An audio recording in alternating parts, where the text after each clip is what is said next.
And we are live. What's happening, people? Oh, we love you. All right, cool. What's happening, people? Welcome to another episode of. You saw that? That's the That's advert, the innit? advert, yeah. What's happening, people? Welcome to another episode of Free Shots live at 9 with your boys or host Marvin Abbey, Tazer Black. Tazer Black's not feeling well at the moment. He literally gone to the toilet. I don't know whether he's I'm not sure if he's pregnant or something, but I'm even mad still. It's like they got morning sickness or something. So, but shout out everyone on the live. Also, we've got a Discord. So, you can pin it, innit? Yeah. Okay, you've pinned it. Yes, if everyone on the live join the Discord, big things coming and all that, you know what I'm saying? Big things coming. We're doing more things. Obviously, shout out the new Black and all that. Beep, beep, beep, beep, beep. Big things as well. Beep, beep, beep, beep. Pause, crazy, but you know what I mean. Let's be mature and adult about this. Got some good topics for you today. So yeah, that's about it, really. Question. Are the topics the same as the ones that won the thing before, or are they more? The ones I sent you are more, Alright. but we can still go with those ones. So how many people in the live now? We've got 38 so far. Like if you want to send it to me, then I can actually put it up, and then.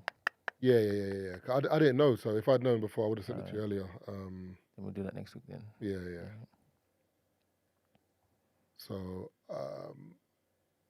so we're just waiting for Taze at the moment. Yeah. We got everyone on the. Let me do a little roll call.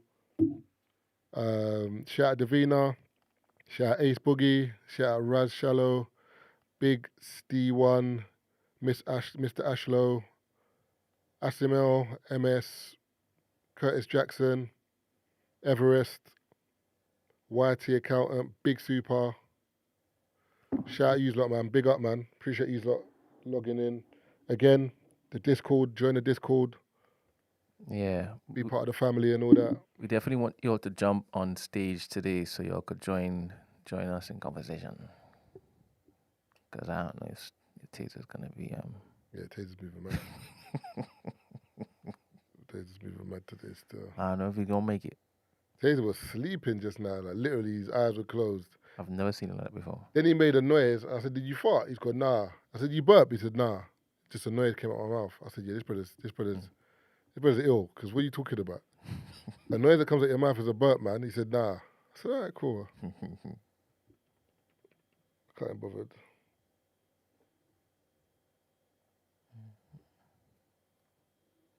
Someone said Marvin matching the picture behind him. It's actually Gina, you know? No, I think the colours, isn't it? No, that's Gina. It's Gina. Doesn't it look like Gina? Come on. Of course. And this is Max. Nah. What do you mean, nah? He has a Mustang chain on. Yeah, but I didn't see the chain, you know? You know he's not supposed to look like Max. Oh, no, but when you're saying it looks like them, this is what she rocks. She looks like Mandem. Okay. You know, short bob. Gym top on. Little beanie. That's definitely Gina.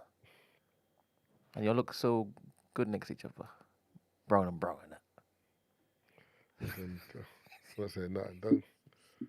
Don't get me in trouble, man. You know what I'm saying? Oh, man. We could have started something, Brent, man. I don't know why I'm waiting for this youth, man. Can't be bothered. Or maybe, what did I send you? I sent you a couple bits. Taze, any luck? This guy's toast. Poor guy, man.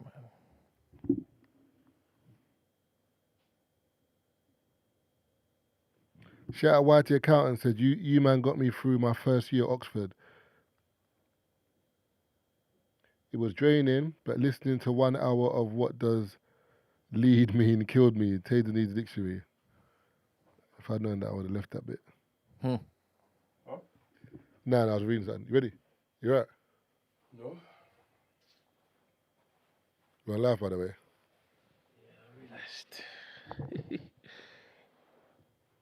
Toast. Oh my god. So you're gonna go. Where you gonna go with first? What topic you gonna go with first? Well, I've got headphones. What in regards to what?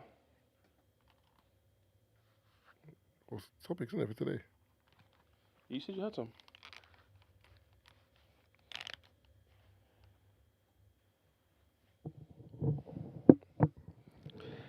Well, go and chat.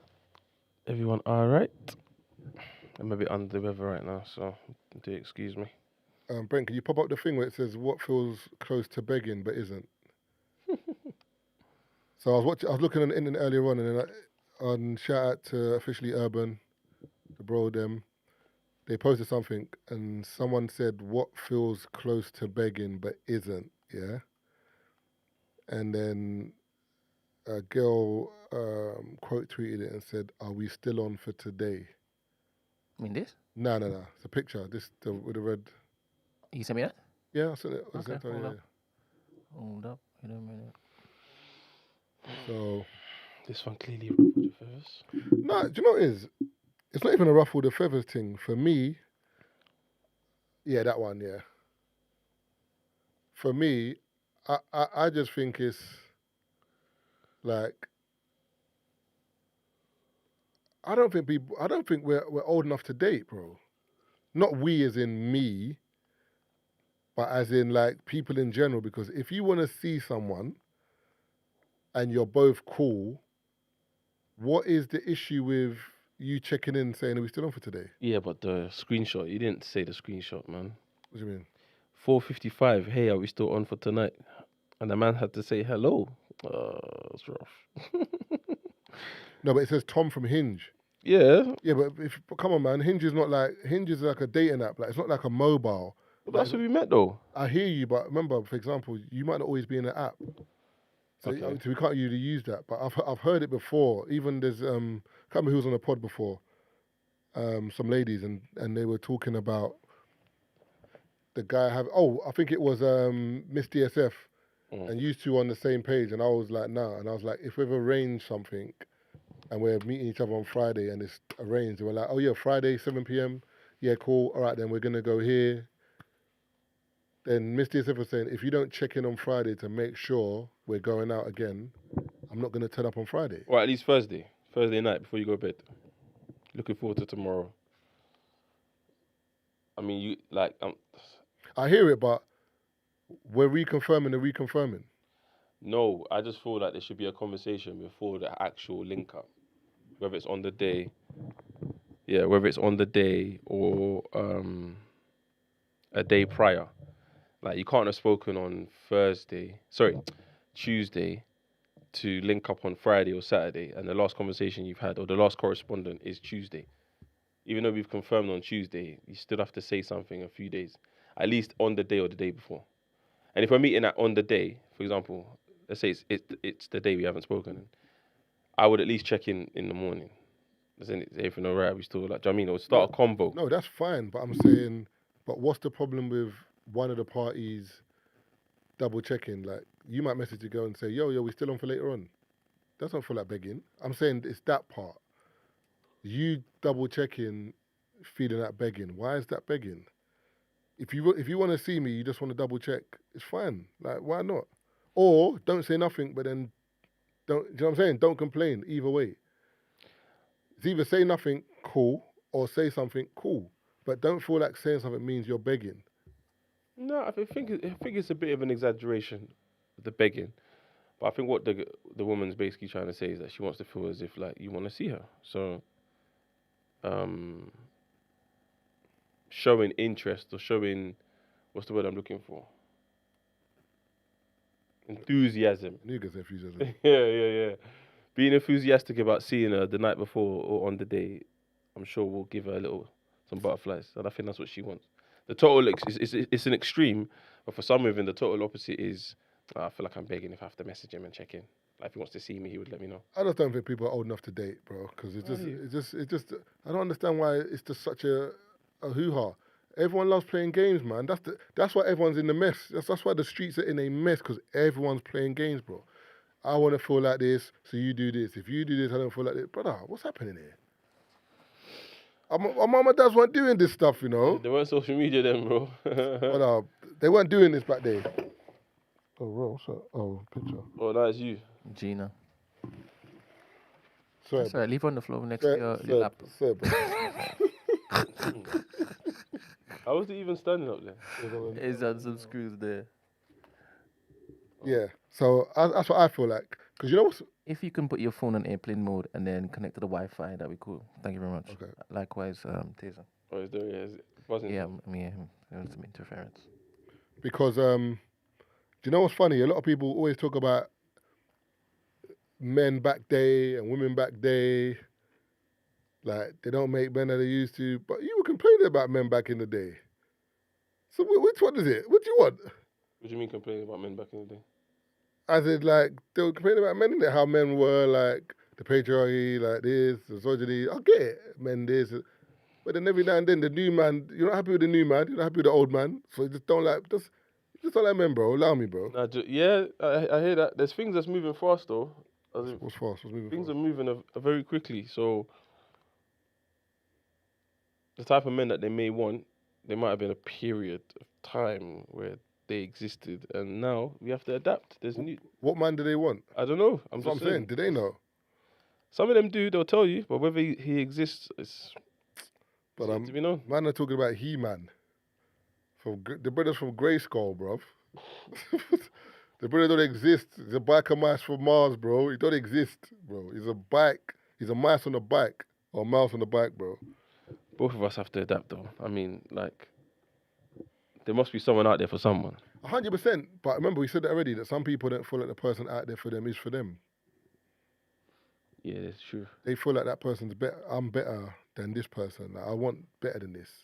No. Maybe this is who's supposed to be there for you.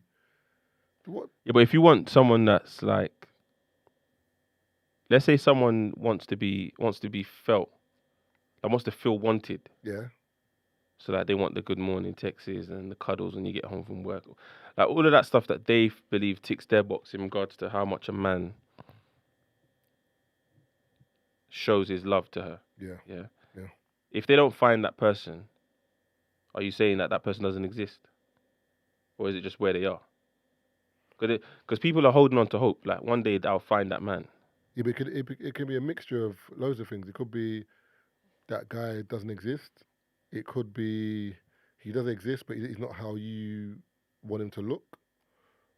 You know what I'm saying? Or he might have 4 of the 5 things. He might have 3 of the 5 things. Remember, life's a gamble. Same way when you're betting, it might say to you to win is 1,500, but if you cash out now, it's 7 bills. You put in £20. Are you gonna cash out on the 7 bills? I said you put in 20 parts. I'm just saying, you're gonna cash out on the 7 bills, or you're gonna hope to get the 1.5 at the end, and that's what dating is. I know it might sound so rude, but sometimes you meet at 700. Are you gonna cash out on this 700, bro? Because that's a good deal. But then certain people are like, nah, I want the 1.5. The 1.5 might never come, bro. And now you lost the £20 as well. You got nothing. And I think that's what dating is a lot of the time. Brother, see, this was me now. There'd be a big hurrah on the pod, you know. No, but I didn't blame Brent. I didn't blame Brent either. Last time I said Brent. I didn't blame Brent. Last time you blamed I Brent. just said his name. You blamed the lady and then Brent. Blame. Sitting like this, I kind of feel a little bit better. But boy. But also, don't you also feel like in relationships, like it's very much, how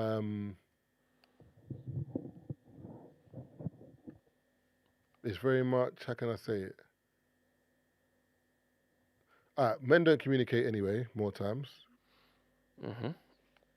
Then women like overly communicate, like we've got whatever, which is fine because it works how it works.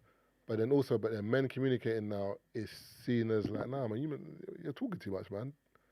Like, what are you saying? Like, Do you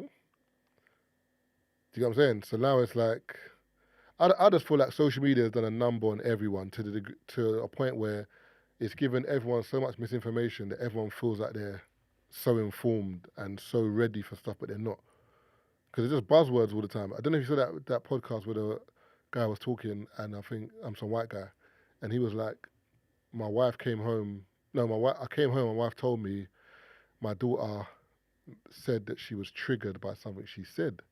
Triggered by something the mum said. Something that the mum said, yeah. Oh.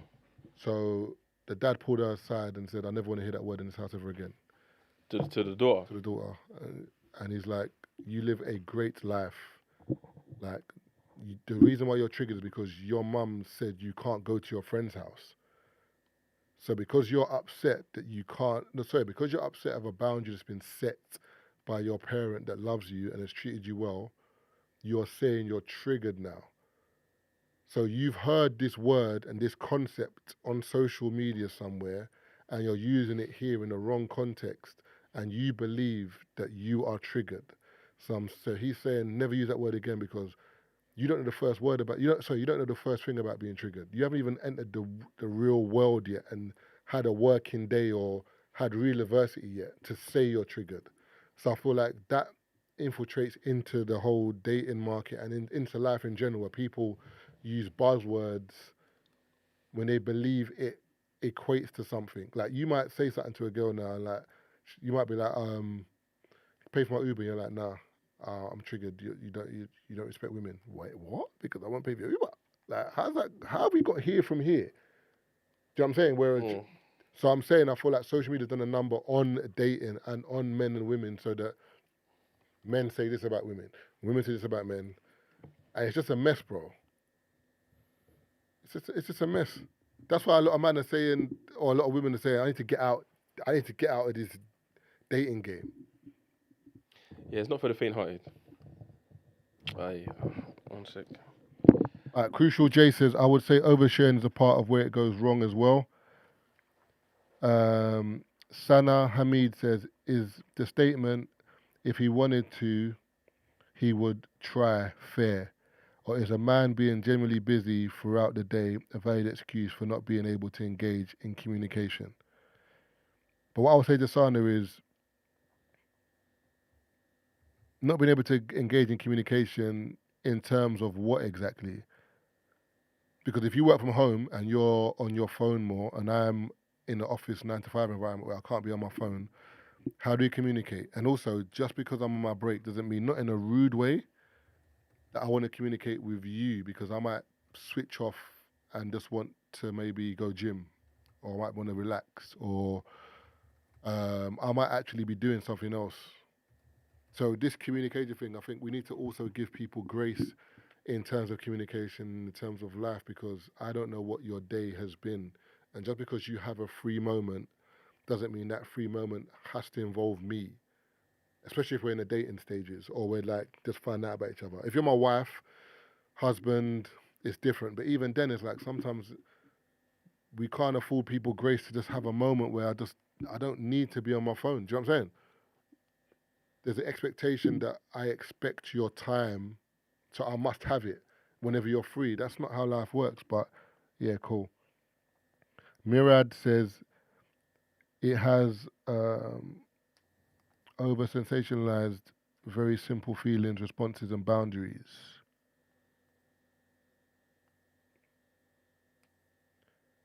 Also, Brent says, have something to say, join the Discord and jump on the stage. So if you join the Discord, it's been pinned at the top of the chat. Join the Discord. So Brent, I'm assuming that if they say something, it will pop up on the screen, basically. That's not. No. Okay. Means... Yep. Yep. No, I know that. I was just testing you. Crack on. Yep. It means that they can basically join the conversation audibly. So they can say something and we can play it on this. No, we can hear them. We can have a conversation with them. Everyone understands what Brent's saying. I understand. Mind games. So if you join the Discord, Yeah. you can speak and we can all hear you. Yes, and we can go back and forth. And we can go back and forth. Okay, so it's like a conversation. Okay. Yes. Yeah. The reason why I was doing that, Brent, so they understood. 100%. Do you know what I'm saying? Yeah. So join the Discord and you can get involved in the conversation. Mm-hmm. The conversation is basically saying it's gone from one thing to me saying I believe social media has fried the dating game and fried the concept of relationships, communication, and the relationship between men and women, because every side believes something because of something else. I don't know if I'm making sense, man.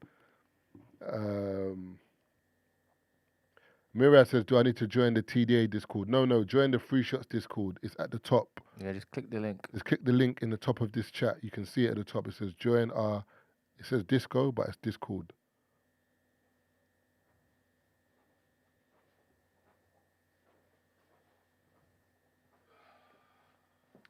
D says, what about if the daughter is triggered, but she didn't know what she was feeling until she saw the word?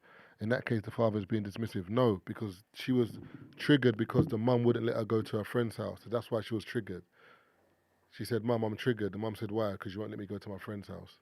So the dad said, don't use the word triggered in regards to being angry or disappointed because you're not allowed to do what you want to do. That's not being triggered. That's just you being upset because you're not allowed to do what you want to do. It's not the same thing.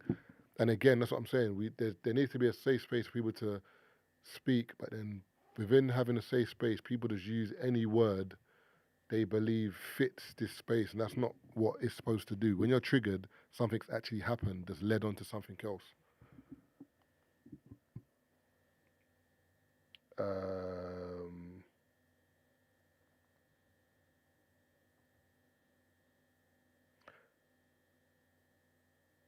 Let's see. Murad said the use of such buzzwords are there to guilt trip effectively. Yeah, a lot of people do that still. I don't have the video to hand. I'm sorry. I don't have the video to hand. And also, I'd have to send it to Brent. He'd have to upload it. It's a bit long now still. Sorry, man. Simple Naomi says, this gentle parenting don't work for every child. Fumi says, father explained the relevance and prevalence of the word simple, win for dad. Yeah, I feel like also we do this thing as well with parenting where like we all believe we should just be soft and just be gentle and like that don't work, man. Because remember, we've all been kids. We've all been kids, man. We know kids are up to badness, man. Like kids lie, kids work at their parents' pattern, kids do all these things like so, and also kids get to a certain age where they're a little bit more ruled by the world as opposed to their household. Good evening, Eddie. Good evening, Brent. How you doing? I'm all right, and yourself? Same. Wonderful, Thanks. wonderful. Good morning. Sorry, good evening, Mirad. Good evening. How are you? I'm blessed. This is more your pace, right? It's evening time, and this is the type of topic that you Can't, like to talk about. Yeah, struggling to hear you. Hold on, it might be me. definitely is. Can you hear? We can hear you. Yes. Marv. Yo, bro. Tazer, how's it going, man? You right? What's happening? What's happening? Who's this, Mirad? Yes, it is. Yes. Yeah, shout out you, man. Recently married, mind you. Oh, congratulations, my bro. Thank you. Yeah, no, listen, Marv, your analogy was really good. The one regarding the use of betting and cashing out. I think that hits the nail on the head. And in terms of what I said in the chat, just people are now using words such these words just really guilt trip people into, these buzzwords that we hear on social media. They're attached with them are these big feelings and these big sort of expectations and all that. Yeah, like and people are now worried about being called these words or used or have these words used against them, so much so that they're willing to, I don't know if the word is pander, or do what they can to be apologetic so they're not labeled as such, because you get labeled, I don't know, you get labeled, for example, a misogynist, or you get labeled an apologist, then people start, there are ramifications, if albeit social ramifications, and people are doing their best to try and avoid them by not actually calling out what needs to be called out, like the dad you said. So yeah, no, I just want to say, yeah, you hit the nail on the head there. Big up. And also, don't you feel like, but it's been happening for a long time. Even when like people say stuff like, real man. Like, when people say that, it's just like, but if you're not a man, how can you tell a man what a real man is? Like, but you know, if you don't do certain things, like as in, you don't do that, you're not a real man. It's like, wait, hold on, but you're not a man though. So what is a real man? Do you know what I'm saying? It's weird. It's like when it like, because I can never say to a woman, you're not a real woman, because number one, I'm not a woman, and also women come in all different shapes, forms. Like, there's not one feeling or one action. Do you know what I'm saying, for a woman? So I wouldn't say that. But people like do this thing where like try and guilt trip you into like, if you don't do something or fill in a box, or like if you don't pay on a date, for example, you're not a real man. Like, obviously don't add me to that. But do you know what I'm saying? When people do stuff like that, you're not a real man, or do you know what I'm saying? So I feel like there's been doing it people have been doing it for a while in different spaces. But I feel like that was just to get people to do what they want to do. But as you said, in other spaces, triggered, as you said, misogynist, narcissist is another one. There's bare words that people use. You're just like, even I know it's going to sound mad, but even like depression, for example, like you have to be clinically diagnosed for people to say you're depressed. But people just be like, I'm depressed. It's like, are you really, or are you just really low today? Or, do you know what I'm saying? Or are you just unhappy for a period of time? Do you know what I'm saying? But people just use these words all the time, and it's just like, there's no policing of words now. Like, anyone can just say whatever they want to say now, with nothing. Do you know what I'm saying? What else? Is he gone, Brent? No, he does that sometimes. Oh, what the missus?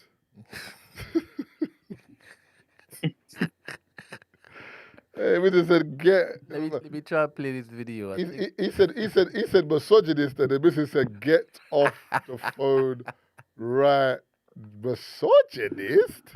Oh man, hold on. Let me play this. I think that. Yeah, it's a white man. It's him. Yeah, that's the video still. Right, let me see if we can put up on the screen some context, so Stacy can join the Discord. She can have a conversation. Where is this stupid thing? I can see it there though. Okay. Yeah, but I have to give it to them. I have to give it to them. Give Pause. it to them. Daddy. Pause. All right. My 13-year-old daughter, and she said in the car to her mother the other day, and I got wind of it, and we had a chat. She said to her mother, "You're triggering me." Man drank the water, you know, he was disgusted. Imagine I did that. You're triggering me, and use the word mental health. So I sat her down and said, I don't ever. I'd rather you say fuck than say triggering. She looked at me like that, and she's heard me swear. I said, you don't ever use that word again. She went, what? I said, and you don't ever use mental health again. And let me tell you why. There's no trauma in your life. You come from a really, really exceptionally emotionally intelligent household. Yes, you'll have big feelings. Yes, life will be what it is. Yes, you carry your character. But triggering, like, what is it triggering in you? So your mother setting a strong boundary, it's not triggering. What you're doing is you're angry because you want to go out and she's saying no. That's not a trigger. Yeah, that's called rules and discipline, because we love you. Oh, I said, and mental health, honey? You don't know the fucking first thing. And my eyes changed over. She looked at me and I said, you want to be a dancer, baby? I said, you told me you want to be a dancer. Yeah, I do. You've danced 4 to 5 hours a day since you were 6. You don't know what's coming. I said, the minute someone slides you $10 across the table and says, paying you for that show, wait for what comes. Expectation, competition, elimination. Girls in Russia are dancing, bleeding at their feet, will just eliminate you in a day. I said, you want mental health issues? Go and compete for money. Wow. And she looked at me and I said, level up. Here's the tragedy, honey. That circle of friends you're around, weak as water. I've seen the parents playing victim everywhere. I said, you want victim? I'll drag you into the worst area of the fucking world. There's no victims in there. Like, we've got to level up here. I said, and you are going to be surrounded by weakness. And I want to show her Venus Williams film this weekend, King Richard. I'm going to show her that. Yeah. I'm going to talk about these two outstanding, the best female players of all time. Yeah. Dad didn't allow any victim. boundary, took them all away from any weakness, to the point where people said he was very controlling. I don't buy that. I think it was the highest form of love. Because you look at those girls, I've not heard one thing about any addiction issues. I've not heard one thing about any great theatrical trauma. Just really rounded women who are the best ever, and have got degrees in law or something as well. I mean, she's outstanding girls. You know, so it's like just this, what is going on? And you know what hit me as I drove away? She's learning words. It's quite worrying. I'm like a 13-year-old daughter, and there you go. There's the context. So that's the context. So if you still agree with the daughter, then need your head checked. But again, unfortunately, the problem is with social media now is that kids have a hold of social media. So obviously, growing up, you had music. Obviously, we had bad influences. But we didn't have it at the palm of our hand. It was like on TV if we saw it. Whereas now kids have TikToks, they have Snapchats. So your kid could be good, but there could be another bad kid that sends them something. Or the algorithm might just throw something on their page. And then now they're watching something. So I feel like things have changed. But yeah, like, because I didn't know the word triggering until I must have been in my 30s when I first heard the word triggering. You know what I'm saying? Brent, when's the first time you heard triggering? You can't even remember that, but it wasn't like young. To be honest, first time I heard it is when it is Mirad. He's back, by the way. That was it. Yeah. He used it first. I was like, what's that word? And he told me. You being serious or are you just bantering? Nah, I'm serious. That's what I'm saying. Yeah. But if a girl's like 12 and she's using... Let's leave that there. Yeah. Close to you. Yeah, no, that's cool. if you're using the word triggering at that age, you've seen it somewhere. So, read some of these comments. Mirad, you're back. Yeah, I'm back. Sorry, Marv. I had some sound issues, so I missed everything you said about a couple of minutes ago. I think Brent said it might be your missus or something like. Cause... No. No. It was a fun issue. Did you hear the story? Did you hear the little thing I shared about the child that I taught? No. Go on. The child you taught. Basically, it was a while back. She had an argument with a boy, and she, in the heat of the moment, she said, "This is why men are trash." And remember, I teach primary, so this child is no more than 10, 11. And I'm like, one, where did you hear that kind of language? Two, what makes you think that kind of language is cool, appropriate for a simple argument or emotional response? And that just, I think I was responding to your thing about when you said these words have been going around for time. And mind you, this was 6 years ago this was said. But the thing is, you hear it. The thing is, you hear men are trash and blah, blah, blah so much, that it's kind of like, I'm not even... Rolls off the tongue. Yeah. But the only thing is, even if a kid said it, I would be like, but it's so mad that I would be like, okay, and just keep it moving. I'd be like, that's a bit weird, and I shouldn't be, because why are you saying that? From that, I mean, I see that just as much as I see how this dad has responded to the whole triggering thing. It's not phrases they're not nice phrases. One. Yeah. Most of the time they're used inappropriately and out of context, as the dad just showed. And three, it's not something that children should. There's an educational part of it where you teach children, like, one, there are better ways to describe what you're feeling, and two, which I think I put in the comments earlier, this over sensationalizing of very simple feelings, as you mentioned about the dad. The child is annoyed, fair enough. Upset that they can't go out, frustrated, that's fine. Triggering and all of the connotations that come with it, it's nowhere near appropriate to describe how someone feels. It's almost like we're raising people to become, at the slightest inconvenience, it's like life is a waste, and I can't, function because I've been slightly inconvened. That's not an era that I grew up in. It's not an era you grew up in. For a lot of us, I'm not going to say we were raised with stronger stuff, but there was far more resiliency in how we were brought up in our upbringing. There doesn't seem to me that much But do you know, nowadays. but the thing is, I feel like terms like men are trash. It's kind of like sod's law or touch wood. What do you mean by that? Pause. It's like these are just like it's just become like a saying now. If that It's makes just sense. the thing people say. Like Yeah, I mean, have we challenged it? I'm definitely 100% it should be challenged. But I'm saying, but it's got to the point now where it's so it just rolls off the tongue, like you hear it, like It's common language. Yeah, it's common language. So now it's kind of like if for example, if I see a podcast and then like girls are laughing like, but come on, babe, you know men are trash. Like you don't see it like you won't be like triggered by it, if that makes sense. Because it's just like just brush it off. Yeah, I've heard it again. Oh, okay, I've heard it again. Do you know what I'm saying? Yeah, but I guess to an extent, on the flip side, it doesn't have much of an impact on someone anymore because, like you said, it rolls off the tongue.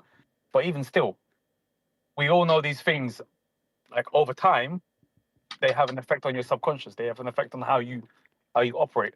A child that says that today, God knows what that child may end up thinking about, relationship with the opposite sex. Let me read out what Stacey said, yeah? Sorry to cut you, bro. One sec. Stacey said, is it the language that is inappropriate or that she doesn't have the experience to validate the claim? Let's not misuse clearly defined words while advocating for not using words out of context. Sorry, brother, go for it. It's tricky. I feel like it's now speaking to David. Big up David, man. What's happening, man? Yeah, that's good, bro.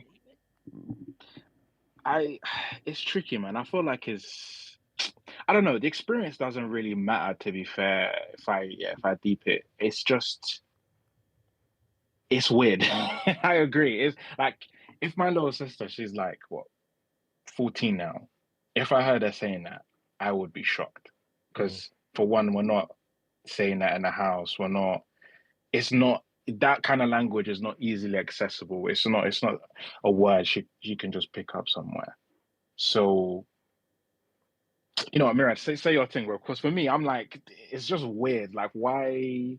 Oh, okay, because a boy around your same age is, I don't know, he's maybe thrown a pen at, I don't know. Boys do dumb shit at that age. Like, you decide to say, how did you jump to saying men are trash from this dumb thing that this kid has done? But then again, it's like it's probably what she's seen. She might have an older sister who's, in the dating scene and been rubbed out a little bit. So that's the kind of language she's hearing. Yeah, so, but my thing is this, yeah. I get being in the dating scene and whatever, but as men, as women, we're gonna date people that are good and we're gonna date people that are bad. Sometimes it might be a few more bad than good, but that doesn't mean I can say all women are trash because I haven't met all women. My mum's a woman, my cousins, my aunties are women. So I'm saying they're all trash as well, but I'm not. So you can't have good men in your life and say all men are trash and then say because of my experience, what I'm saying validated. Because it's not, because not all men are trash. Maybe the men you've encountered or encompassed, the word there, are trash. But do you know what I'm saying? Whereas to even say it, like I wouldn't say all women are trash. And I've met some bad women and I've met some good women. But it shouldn't even come into my mind because I'm just like, I haven't met all women anyway, so I can't really make this call and just say something like that. And I shouldn't say that. Even if 90% of the women I've met are bad and 10% are good, all women are not trash, just off that. And that's a higher number. So I'm just saying... Even if 100% of the women you met are trash, you still couldn't say it. Yeah, it's true. Yeah. It's a sweet... Yeah. And as Sana said, it's a sweeping generalization. It's the sweeping generalizations that are the issue, yeah. But the thing is, it's a sweeping generalization, but because some people believe that their experience has validated them being able to say it, that's the problem. Because certain people just like, I've had the men I've experienced are trash, or someone cheated on my girl, my guy cheated on me, men are trash. It's like, that's just two brothers that cheated, bro. Like, I don't know what to say to you. Yeah, I think even just to Stacey's comment, there are words.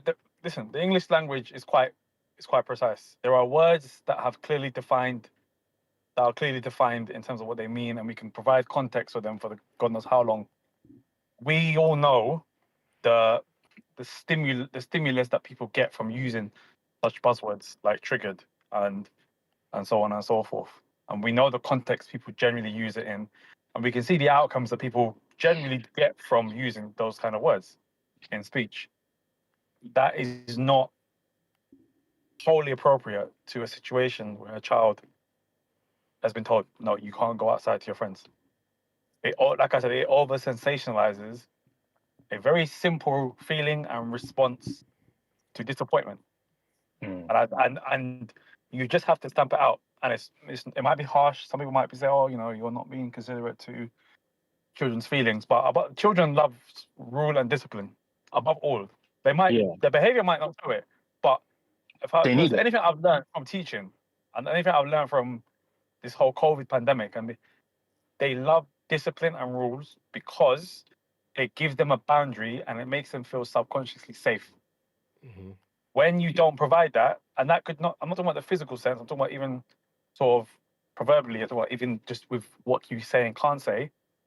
When you don't provide that, you have the net result where simple feelings and responses are blown out of proportion, and simple inconveniences are now seen as you've practically held me at gunpoint.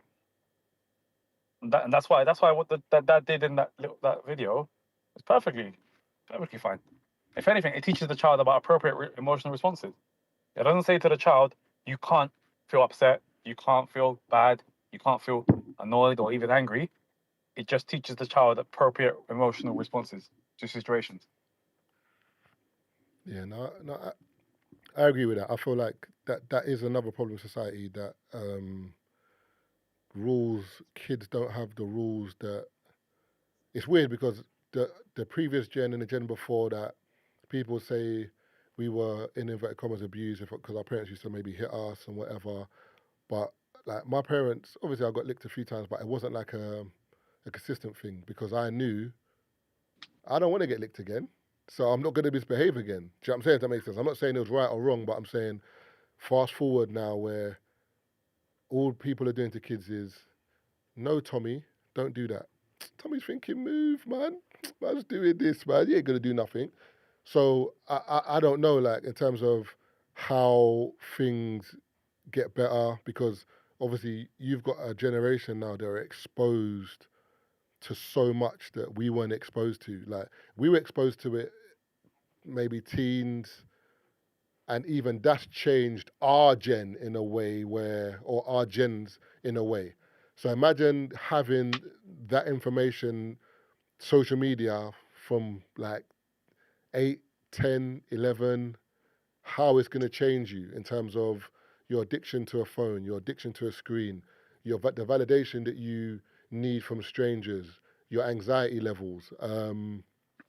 So many things are going to change. How you see the world, your perception of things. So I don't know where you go here. Mind you, all of this is, I'm not going to use the word fake, but all of this is in the virtual world. There is nothing. It's all online. It's almost like it's eternal FOMO. There's that the fear of missing out means you don't ever escape from that virtual world and everything that comes with it, and you want to make sure that you treat that just as much as you should be treating. Sorry, you treat the virtual world with so much utter respect and importance. That same manner should be treated in the real world. And in our upbringing, we had that. We had the real world to teach us about resilience. You fall down off your bike, fantastic. You get up, you cut yourself. You realize it's not the end of the world. You get back up, you go play. You make a mistake, you go. That virtual world stuff, because it's always there, you can never escape. Even if you physically log off, you're still back there. And I don't know. And I don't know if that then ties in with how they are sort of acting in the real world, where, like I said, a simple inconvenience is blown out of proportion. There's got to be a correlation between the two. You know, when people say, I feel like it's so interesting when people say social media is fake and it's not real. I'm on the fence with that one because I believe it is real. Like, there are people who go on social media and pretend that their life is better than it is, but people do it in the real world also. You'll see one of your brethren today on the road, He could be going through hell at home. My man looks good, he's dressed well, he's polite. It's the same thing. He's putting on a facade, he's putting on a face, but he's really not happy, for example, or she's really not happy. So social media is exactly the same. They just show you the good parts. But the reason why I say socials is real is because I'm on socials. I'm a real person. You're on socials, you're a real person. Obviously, there are weirdos, but there's weirdos in real life, in inverted commas, as well as virtually. So I believe people are earning money off socials, people are making videos off socials, people are filming content, vlogs. They're doing so. When people say this whole thing about socials being fake, I get it, but in another way, I'm like, but it's real to an extent. Like, as in, do you know what I'm saying? If that makes sense. I get you. I guess perhaps when people use that term, social media is fake. Obviously, I don't think people think the idea of it is fake, because there are people behind those accounts, those words that are posted, those pictures that are posted are of real people. I think when people use that phrase, they're more kind of referring to, I guess, the negative aspect of it, or the negative impact that it has on someone, almost trying to encourage them that, listen, all you got to do is just log off. You don't actually have to log in again, and you can realize just how detached you become away from it. I remember it was a while back, and when perhaps myself, even in my late 20s, I got caught up in a bit of issues on a particular social media app, and I just found myself just saying, actually, do you know what? I don't actually need to be on here anymore. Boom, logged off, delete the account, completely forgot about it. Completely forgot about all the things I used to log into, all the arguments, all the pasta that happened. Stopped affecting me. And I guess that's what, when people say social media is fake, I guess that's what they're referring to, as opposed to what you've described, Marv. Yeah, I know what you mean. I get that. When people like saying, I'm being bullied online and whatever, and people like just log off. But I don't know. I hear it. Makes sense. Anyway, listen, start of the school year, I'm going to have to leave you two. Enjoy the convo. I'm sure I'll be back here next week, God willing. All right, cool. Big up, man. Have a good one. Thank you, man. All right. Okay. Taze, you all right? Stacey, you still listening and you wanna join in?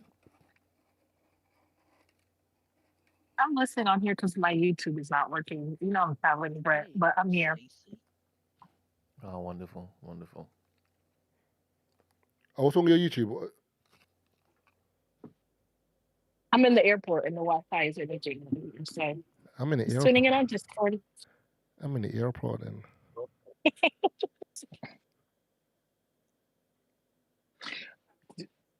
Can I just say as well, like, I think just going back to the whole social media isn't real and all that kind of stuff, like, isn't it a little mad that almost everyone on socials now is kind of like a psychologist or like everyone's, I was going to say, I feel like we're in this thing economy where everyone has to have a thing. Like even the guy's daughter, he was like, oh, she feels triggered, she feels this and that. And don't get me wrong, like she could be 100% valid, like, you know, something else could happen that of course could be triggering for her. That's totally valid.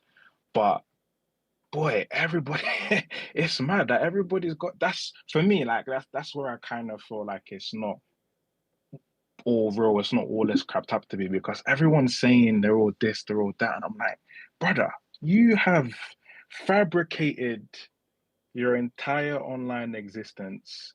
As you were saying, like, you know, your brethren could be walking down the street, he looks calm, but, you know, behind closed doors, boy, his missus is giving him hell. But it's kind of similar where everyone's online saying they're this, they're that, and boy, you're just trying to have something that isn't really there. But I think that's what I was trying to say. I was saying that social media, it goes back to my earlier point that what social media has done to everyone in regards to life in general, like it's affected so many aspects of life that we don't realize until it's happened. So, for example, as you said, one of the issues is kids are hearing terms and words and buzzwords they're not supposed to earlier on, and being exposed to relationship jargon that they shouldn't even be hearing at a particular age, because you're not old enough to even comprehend what you're even hearing. So like the men are trash, or I'm triggered, or mental health, and it's like you're 11, like what's going on here? Then into the dating world, as you said, or not you said, but as you said, in terms of people believing they could self-diagnose, or they know everything. They might meet someone and yeah, he's a narcissist, or she's a narcissist, or she's a gaslighter, or like it's like what's going, like what? Like it's because you don't agree with what I've said, I'm this, or like we just label people immediately now because we've just heard these words, but people can't spell these words. People don't actually know what these words mean, where these words have come from. It's just meet someone, label, meet someone, label, label, and it's just like I don't know. I don't know, man. I don't know, but it's just You know what I think it is? huh? You know what I think it is, not to cut you.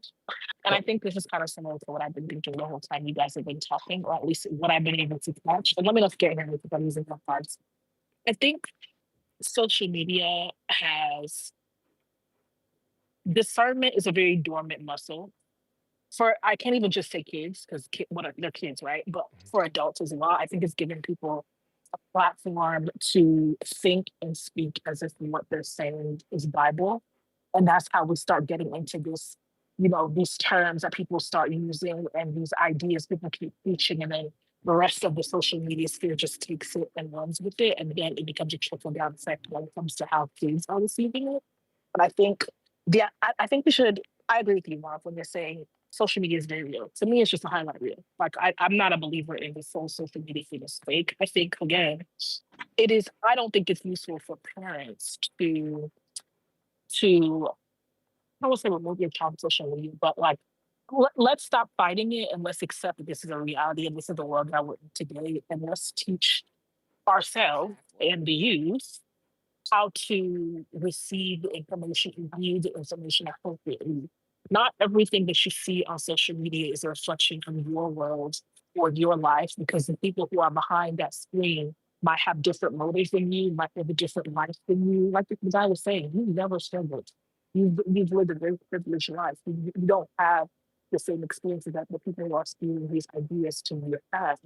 So I think we just need to start exercising that muscle that is discernment, and start using our discernment and not taking everything that we see on social media as Bible. We always have to, and it makes us have to speak in disclaimers. When I say men are trash, somebody could be right. Every man they dealt with could have been garbage. But let's use a discernment. You said that they're talking about what they've experienced. And maybe we can say we need to use language that caters more to that. I don't use the trash men, they probably more appropriate.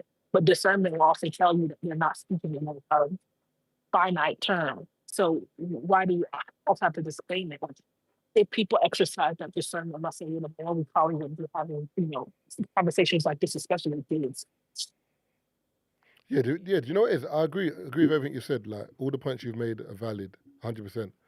I just think the discernment muscle that you're speaking of, I feel like it switches off when people are not around people they care about. So, for example, like I might be listening to a Gunna album, a DMX album, Tupac album. When I'm in my car by myself, I'm saying all the words, I'm rapping, whatever. If my child's in the car or my mum's in the car, all of a sudden I hear every single swear word. I'm very aware of, I can't play this now. Why? But it's the same Marvin. It's just the environment. So I'm saying what happens is a lot of the time people don't care about the environment, so they just say whatever because it can flag. I don't care. Whereas people have to really be mindful of their environment, because anyone can hear this term that I'm using and run with it. So I know what I meant, but this other person might not know what I meant, and they're going to use it in a different way. So people don't look at stuff like that. People just look at it like, I can say whatever I want. So it's like, no, it's not so, because someone else is hearing this, or this can But affect somebody else. Do you know what I'm saying? If that makes sense. So people don't see it like that. I understand that, and I agree with that to an extent. But does that mean I don't think we should then filter? Yes, we should use discernment to like be careful on the platforms that we're using to say certain things. But as it relates to like the child aspect of it, I don't think it is possible always to say, well, that person is responsible for thinking a certain way in the event that children hear. No, Perhaps not. no, I get Like, what you're saying. I'm saying, like for example, like just use the men is trash, for example. Me saying, a woman saying men is trash, for example, is like, it's a throwaway statement, but when you're thinking about it, it's like, I don't believe women are trash, so why am I saying this? I'm talking about in that kind of circumstance, as in when you say certain right. things that are not true, just because you can say it and it's funny or it can fly or it's on trend, doesn't mean you should be saying it. I'm saying discernment in those kind of ways. Like, for example, or people saying stuff like about black women But is the black. discernment on you as the speaker, or is the discernment on the listener? Because I'm saying the discernment is on the listener. I'm saying this on both because, for example, me saying, for example, someone says, "Oh, black women are aggressive." Like that's like someone saying, "But it's discernment on the listener." Or no, you shouldn't be saying that because you haven't met all black women. They're not all Okay. aggressive. I'm just saying, for Yeah. example. So the discernment should be on you to be a little bit more well versed and be like, maybe some of the black women I've met are aggressive, cool, but they're not all aggressive, so I shouldn't be making that statement. But that's more nuanced because that's something that has, context in misogyny and such. So I don't want to use anything as an example. No, I'll get what I'm you're saying. thinking, The reason you're saying that is because you're not in a rude way. The reason you're saying that is because it's something that's more triggering to you in terms of. I'm assuming you're a black woman, so I'm assuming what it's a little bit. no, not even. Okay, cool. All right. Well, I'm saying more like a damning statement. We understand what we're talking. I think we're on the same page about that. I'm saying when it comes to like the example with the kids, I don't want us to also project the message that people have to be hyper aware that anything that they say is going to be consumed by a child, so they shouldn't. I think it's the responsibility on parents and people who are frequently around children to teach them to have that message discernment, to not digest everything as directly applicable to their life and their experiences. I think that's a listener's discernment more than it is a speaker's discernment because the social media space endless. We don't have any control at this point as to what goes to the ears and eyes of children at this point. So I feel like I'm attacking the wrong problems and telling people, be careful in your messaging. Yeah, we could be more precise in our language, for sure. It's not arguing that. We're on the same page there. But with children specifically, I think discernment is a muscle that is not even, don't want to give it the wrong word. It doesn't exist. The kids know how to do it. They're not reading books. We already know the school system is anything. Like they don't have the learning acumen that we had to arrive at the mindsets that we had at our big young ages. And they're not even on track to do so. But the parents are also failing because they're just saying social media is, anything, and they're just letting it just do a number on their kids and, we'll see what happens. No, you should be teaching your kid the way that man is teaching his daughter. Words have meaning and you should be using them according to them. No, I definitely agree with that. I feel like there's different things. I think even socials, for example, we're learning on the job as well. And that's why I'm trying to say that discernment works on both sides because a long time ago, there was 9 p.m. Watershed, so nothing mad came on the TV before 9. It was after 9. So parents knew you need to be in bed by 9 p.m. or you're going to see something mad. And if you do see something mad, it's my fault because I had you up after 9. Rap albums had parental advisory on their thing, so really and truly, we're not supposed to be listening to it. Although we did, and although we stayed up after 9, and although at least there were things in place to say, you shouldn't do this. If you do it, it's on you. Whereas what I'm saying with social media, because of socials have just been going on as a machine, we've just been doing whatever we want on socials. But now I'm saying because the next gen and the gen under and so on have access to these things, we need to be more mindful of what we say and throw out as a conversation between two adults, but it's not on an adult platform, if that makes sense. It's something that could be an algorithm on TikTok that anyone can see. This is not like do you know what I'm saying? It's not like something sexual or whatever. It's just a general chit chat, and then you could be having jokes and saying, yeah, but black women are always angry. Like, it's not funny because it's funny here, but someone else is going to take this away and then use this as, I heard them say this, and that means, no, it's not funny. Like, don't be saying that. So I'm saying we need to be mindful as a people in general on socials because the next gen are hearing what we're saying, and even our gens are hearing what we're saying, and it's reinforcing bullshit and garbage all over the place to the point where people just say anything now, and it's just men against women. That's what anytime I go online, I'm just like, oh, what, men against women again? Like, do you know what I'm saying? And it's coming from somewhere because Not everyone's saying this is unhappy. Not everyone's unhappy. Not everyone doesn't get along with men. Not everyone doesn't get along with women. So where is it all coming from? Do you know But what I'm that's to saying? my point earlier. Social media is a highlight reel. Like, of course, we're gonna highlight the topics that get the most buzz. It's not social media isn't what it was at the beginning, where it was just meant to be something to connect. Like, it's a marketing engine. Like, people are trying to get engagement. What gets engagement? Buzzwords. So that discernment thing kind of just circles back around. And I hate it, but sometimes it be entertaining. You just got to use our discernment and filter. But you're right. I think people do have to be mindful that even though it might be a conversation in jest, we don't know what's going to pick up steam and land on whose ears and actually be taken as reality and get created some problems. So I agree. Yeah. I appreciate that. Where are you at the moment? You in the airport or something? I am. I'm coming back from Colombia back to LA. Okay. Well, have a safe flight and all that. Thank you. And big up. Thank you for calling in. Appreciate that. Oh, I'm looking at the mic. I don't think Tazer's coming back because Yeah, he's in the front. in the front of sleeping. I think he is because his feet hasn't moved. Because he was saying the lights are too bright in here. That's when you know a man's ill, when the light is affecting like your brain or your. Do you know what I'm saying? Hey, Brent, man, I have to do LBC on TDA, man. I'm enjoying this still. This is sweet, man. This is back to, what was it, On Topic? Oh, yeah, On Topic Talk Show. Yeah, man. Yeah, On Topic it's cold still. Yeah, Innovator. Come on, done though. Come on. I mean, to be fair, let me not even lie. That weren't I didn't start it. That was Gabe's and Keith. But then I jumped on, and it was me and Gabe. So I told the truth still. But I was a big part of it still. I didn't start it, but I was a big part. No, I told the truth still. Because someone would take the shine and be like, yeah, it was all me. It wasn't all me. I was a big part though. You know what? This might be a good idea, and it wouldn't be for Tedious, for the Pulse. Okay. That's what you said, right? What did you say? Yeah, that's what I'm talking about. Well, you said I know I'm lying. you caught me in HD. You got me. It would be perfect. I was lying to the job. It would be definite like a. I was lying to the job. No, but I enjoy like a little like conversations where like there's a topic and I can talk to people. I enjoy that still. Yeah, I enjoy this, man. Yeah, they're exclusive people. A lot of this is TDA crew as well, so we're very used to this engaging in conversation things. So it's fun. I'm so happy that we've now introduced Discord at this time because Stacey, she's a gem. Oh, is it? Yeah, she's a gem.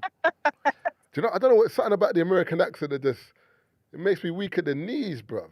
You know what I'm saying? But I think we do the same thing. We do the same thing for you guys and girls. Oh, you do the same thing for you girls over there, where like you hear the British accent and then you're like, oh my God, I love your accent, and I'm like, yeah, you know what I mean? I'm from East London, love. I don't think my accent is strong. Who? I'm different. I don't think my accent is strong for real. Like I'm from LA, so we don't have an accent that's like super. Your accent's not identifiable. Strong. No, because we don't regionally, like compared to other places in the US, we don't have an accent that's like super identifiable. Like somebody from Baltimore, I hear them speak, it's a rap. I know where you're from. Somebody from New Orleans, I know where you're from. A deaf man can hear you're from America still. America, yes, but like for me, that's nothing because like we have other places that have.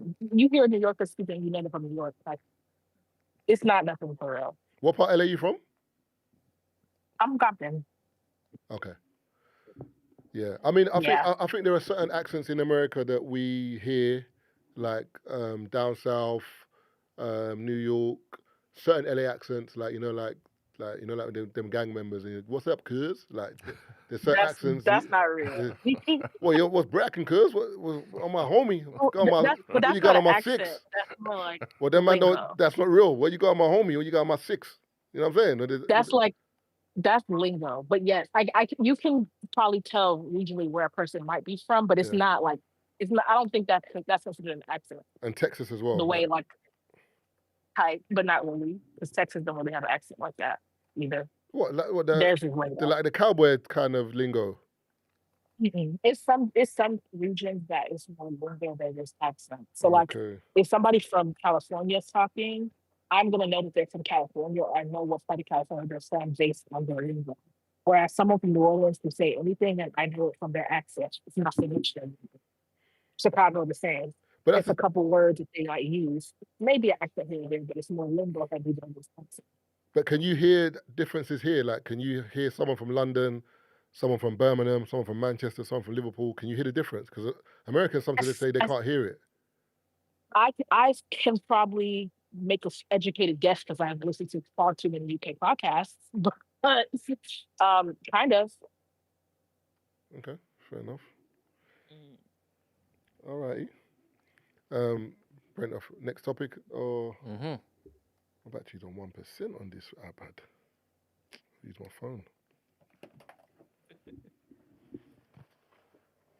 Sorry, guys, we're gonna go on to the next topic. Again, if you're on the Discord, if you look in the chat at the top, you can join the Free Shots Discord, and you can actually call in today or voice your opinion on a topic. You can also obviously put your opinion in the chat, and if I see it and it's valid, or that sounded bad, innit? Excuse me. Not if it's valid, as in like if it goes either for or against the argument, and it's an inflammatory point or it's a good point or whatever, I would try and see it and read it out at the same time.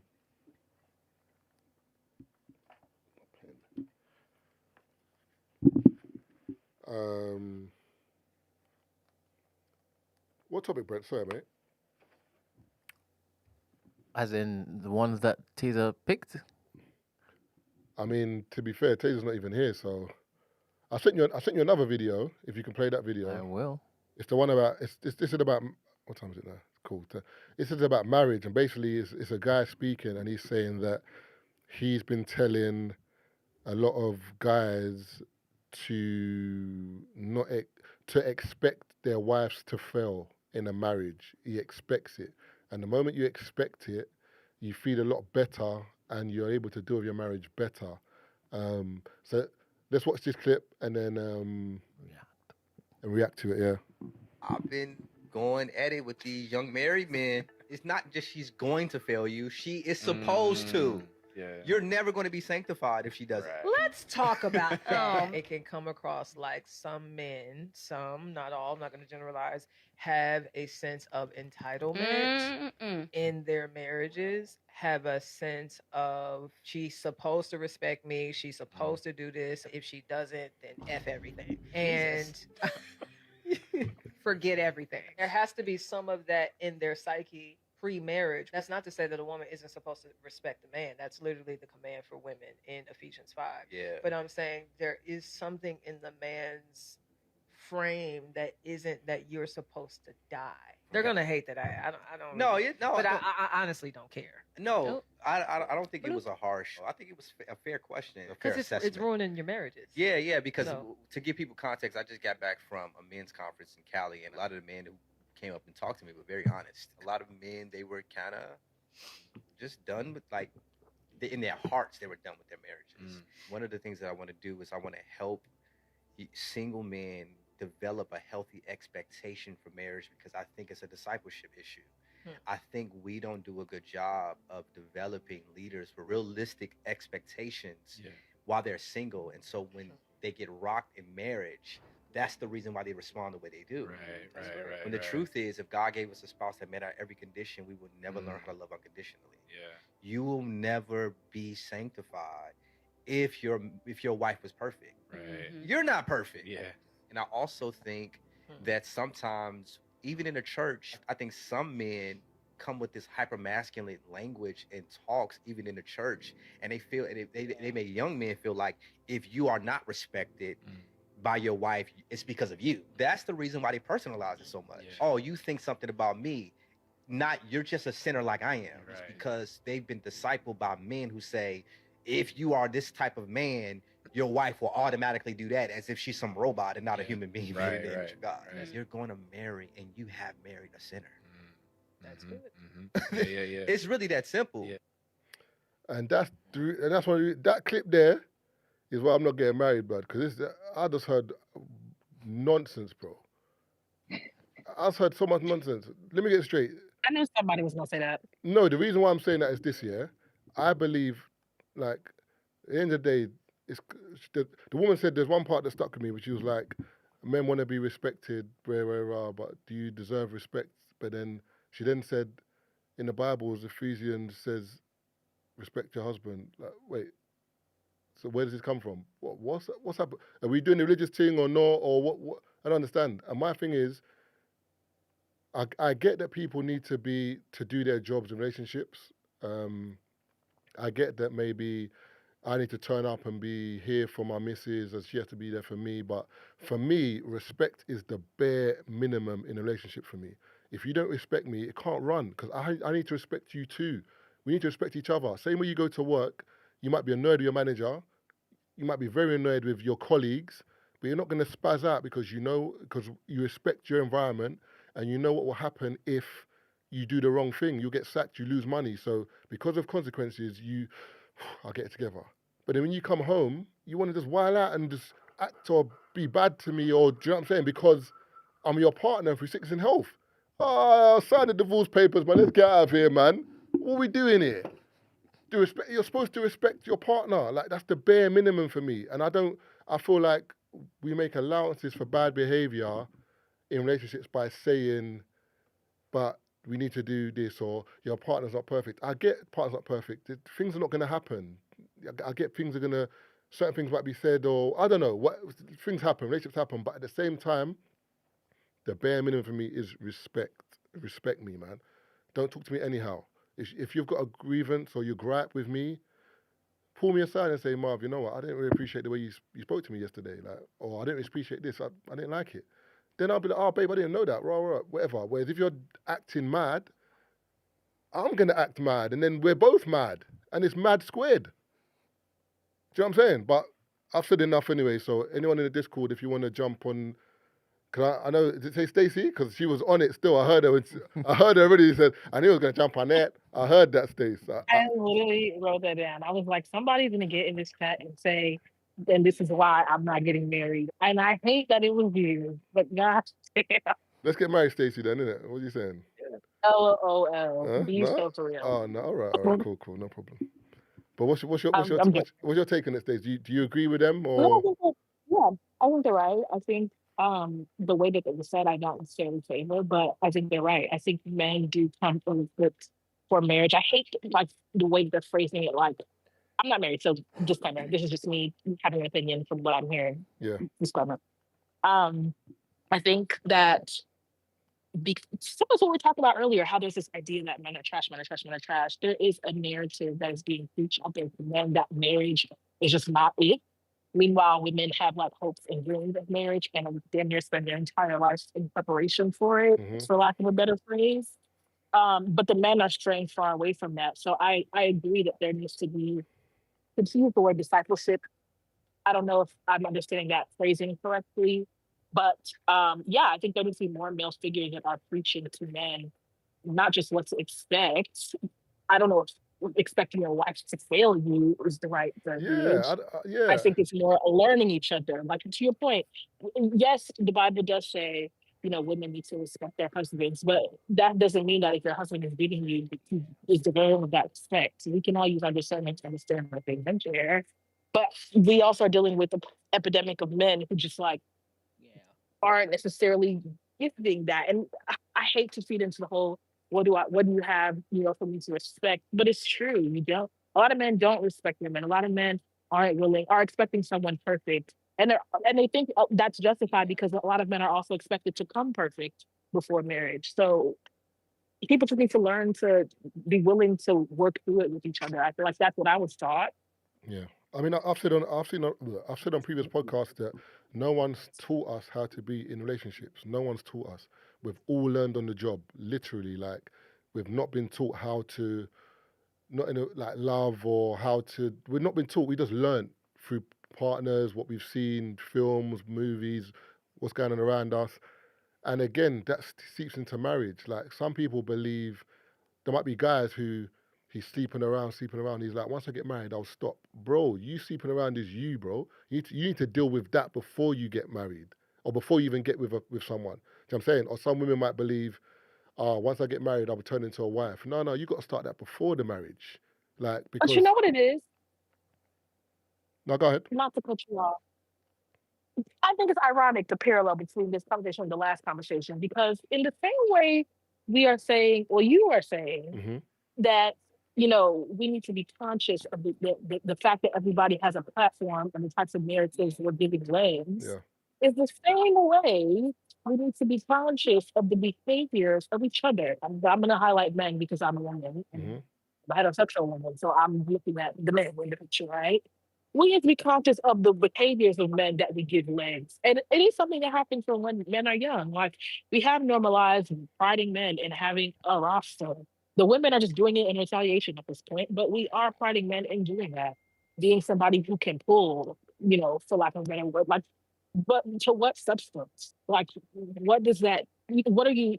What is the end goal? I don't think we talk enough. We talk too much, or there's too many platforms that are bringing up that part of it and not the final part of it. I feel like it's kind of like I'm thinking of it as like clubbing, right? Like in your 20s, maybe early to mid 30s, you're like going outside is the thing to do. But at some point, you get tired, you get burnt out.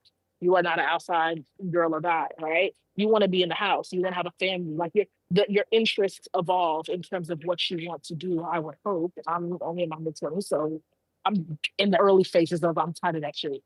I don't think men really get that conversation. Like, these people who are in their 50s still on some player shit. Like, I'm outside till death. Whoa. Like, where are y'all role models telling you it might be time to pipe down and maybe your Yeah. values need to evolve beyond Yeah, but the difference is, being an yeah, but outside the thing is, boy? I think there's nuances to everything. So I think it depends on, there's so many different layers to it. Like, for example, men and women see those kind of things differently. So, for example, growing up, a guy that all the girls liked, you probably liked. Do you know what I'm saying? If that makes sense, as in like that guy. Whereas I feel like there's different layers, and even for example, men, there's the way society views women and views men. For example, a woman who's constantly outside and always partying and whatever, once she gets to a certain age, if she's looking to settle down, men are not interested in that, if that makes sense. So I feel like women have a different gauge where they're like, I need to start to, if I want to settle down, I need to start to limit this aspect of my life because I want suitors to see me as being suitable. So But is that not subconsciously, the same all the no, way because around? no, because men don't have that same thing. Men don't be like, I'm gonna stop going out because I want to get a girlfriend. Men don't have that But that's the because point. yeah, no, but Women are thinking that. yeah, but men and women, we're not the same. We're not the same people. We don't experience life the same. So unfortunately, We're buying each other. yes, but we Is don't what I'm experience saying. the stuff the same. Whereas, for example, you can go on 8 dates in a week and not spend a penny. If I'm going on 8 dates in a week, I'm spending at least a bag, £1,000 maybe, like £200 or £100 each date. Life's not fair. We have different aspects and different things that we both do or experiences. So what I'm trying to say to you is the reason why like men going out and that aspect of their life doesn't influence the woman picking them, if that makes sense. As such, it might if the woman's like maybe churchy and I don't go out at all. Do you know what I'm saying? Whereas with the man, it influences a lot how she is socially. If she's always outside and always on tables and always with guys, nah, I don't want that one still. I'm scared. Because he's thinking, if I make that my missus, then, or what am I going to hear about her? So, do you know what I'm saying? We view things If you found differently. her in the club, she don't stay in the club type shit. Yeah. And also, I feel like, unfortunately, with men, um, the risk and, no, sorry, the reward, it sounds very shallow, but as guys, we how can I put this? Growing up, for example, the only time a guy would get a ratings or a props, I don't know if you know what that means. You know what that means, I right? know what it means. Yeah. Props is if he's got like a nice pair of trainers, a nice car, a watch. He's with, Vanity. he's with good-looking women. Apart from that, no one cares. So growing up, unfortunately, guys start to chase those things because we remember women might get validation from people saying, "Oh, you're pretty." You're not. You know what I'm saying? It's different. It's social Whereas, currency for y'all. yeah, so social currency for men is unfortunately to be a bit more promiscuous if they get the chance. Because remember, women are choosing us, so it makes us feel validated. Oh, she chose me. I feel good. Do you know what I'm saying? I got the new car. Everyone's rating my car. I got a watch. Everyone thinks. So I feel like over time, maybe it's a learnt behavior where the only time men feel validated is when a woman chooses them or people rate them, if that makes sense. Well, I don't think women grow up the same. So maybe that's why you might see a guy who can't hold, that's why you might see a 60-year-old still not letting go of their life, because Still outside. That's the only time I get love, is when I'm outside. Like, do you know what I'm saying? It's sad, but that's the only way I can kind of quantify it if I've made sense. No, you've made perfect sense, but I'm saying I hate that for y'all, because there comes a point we're all, I guess, vying for each other. You know, for the men who are interested in women are interested in men, at least. Yeah. So if the women in their minds are saying, I want to be more inside because of what that does for me, I'm just thinking from the perspective of women, at least most of the women that I know, it gets a point where it's like, all right, he always outside, child. What the hell you gonna do for me but buy me some bottles? Like, ah, where's your substance? What do you do? Like, or is outside the only thing that you're good for? Like, do you have hobbies? Do you have interests? Like, where's the substance and depth? And if all the men are getting their social currency from those places, of course they're not gonna have the discussion of what marriage looks like, because that's just not where the interest is for real. It's the getting that social currency and being outside and attracting bad bitches and being in, you know, whatever you just described. Like, there's a disconnect there, and that's why the women are evolving and preparing themselves for this marriage. And most of them probably won't get, because the men are not even, the women are playing basketball and the men are playing football. Like, it's two different, we are playing, but it's on different courts. No, I hear what you're saying. So- I definitely I agree with you, but I feel like men as a whole still do believe that marriage is like the end goal. It's just that they're just, do you know what it is? Put it this way, the best analogy I can put is we're playing football for as long as we can, and then we're going to meet you on a basketball court. That's how marriage is. That's how we see Hello? it. Like, we're playing football, and then Counterfeit we're gonna say, you man's safe. NBA time still. And then what is that trigger for y'all? As a guy, I'm asking, because I think that's where the conversation that we're talking about in the video begins. What is it in a man's mind that says, okay, I might have interest in a different sport now? Or is it just like a traumatic experience? Like, do you just get tired? Like, what is it? No, Women, I can identify. I mean, I'm gonna Men, I don't know. I'm gonna let other people in the chat speak. Someone in the chat's married, right? Black Rob. Black Rob's married. My favorite. Yeah, he's married. So we could speak to Black Rob and ask him why you got married. I mean, that'll be a good question. I'm sure there's someone else. The guy I was speaking to earlier was Black Rob. Yeah, he's married as well, isn't it? Yeah, he is. So there's two married guys in the chat right now. We can ask you, because I don't want to.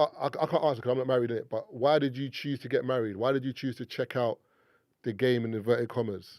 What was it? But I'm not even saying married like right now. I'm saying before marriage, there's an interest in marriage, right? Like, there's a mindset shift that makes you want to be a goal for you, or at least put intention towards that goal. I don't understand what that looks like for men. Like, what is the first domino? It's the same. No, it's the same thing as ladies. Like, when you're growing up, man, we all want to get married. As kids, like you envision kids, family, like you envision it. I think women are a bit more white wedding, like it's a bit more grand for you. So we don't see it. I wouldn't see marriage as a suit, groomsman and whatever. I don't see the white dress like you lot see it. I see it more as one day I'm gonna have a family and live together and happy days. Like, that's me. I think men see it like that, whereas women might see it as, I can't wait for my day, white wedding, the dress, I'm gonna look beautiful. Like, I think you lot envision the day more. We don't even. We don't envision the day. We envision the family unit and the family, like married and that doorway. Do you know what I'm saying? If that makes sense. We envision checking out of the game. So I think we see it differently. Part of because women like the day. Like, obviously everyone wants that day, but I think when women start craving marriage, it's not just. I would almost argue the day is like tertiary, not even secondary. Like, I think women get to an age where they do crave a family union, they do crave, being a mother. They do crave having, a companion, a, partner, like those types of things. And that's kind of what we're talking about in terms of expectation. Women come into wanting marriage, or the idea of marriage, being at least remotely clear on what types of expectations they want and what their role in that is. when it comes to marriage. Men, because it's not talked about often for y'all, or at least not on a platform the way that women are. I don't know what that expectation looks like for y'all beyond the family unit part. Like, what are other things that make you think, damn, like being locked in with somebody would be great right now? Or like, I see that for me long term in the future. Like, for us, yeah, the maternal part, but like, it's other things. Yeah, but I think men and women have two different worries as well. Like, if I'm going to get married, I'm worrying about, can I provide for my family? Like, am I financially stable? Like, I'm gonna have to look after a household.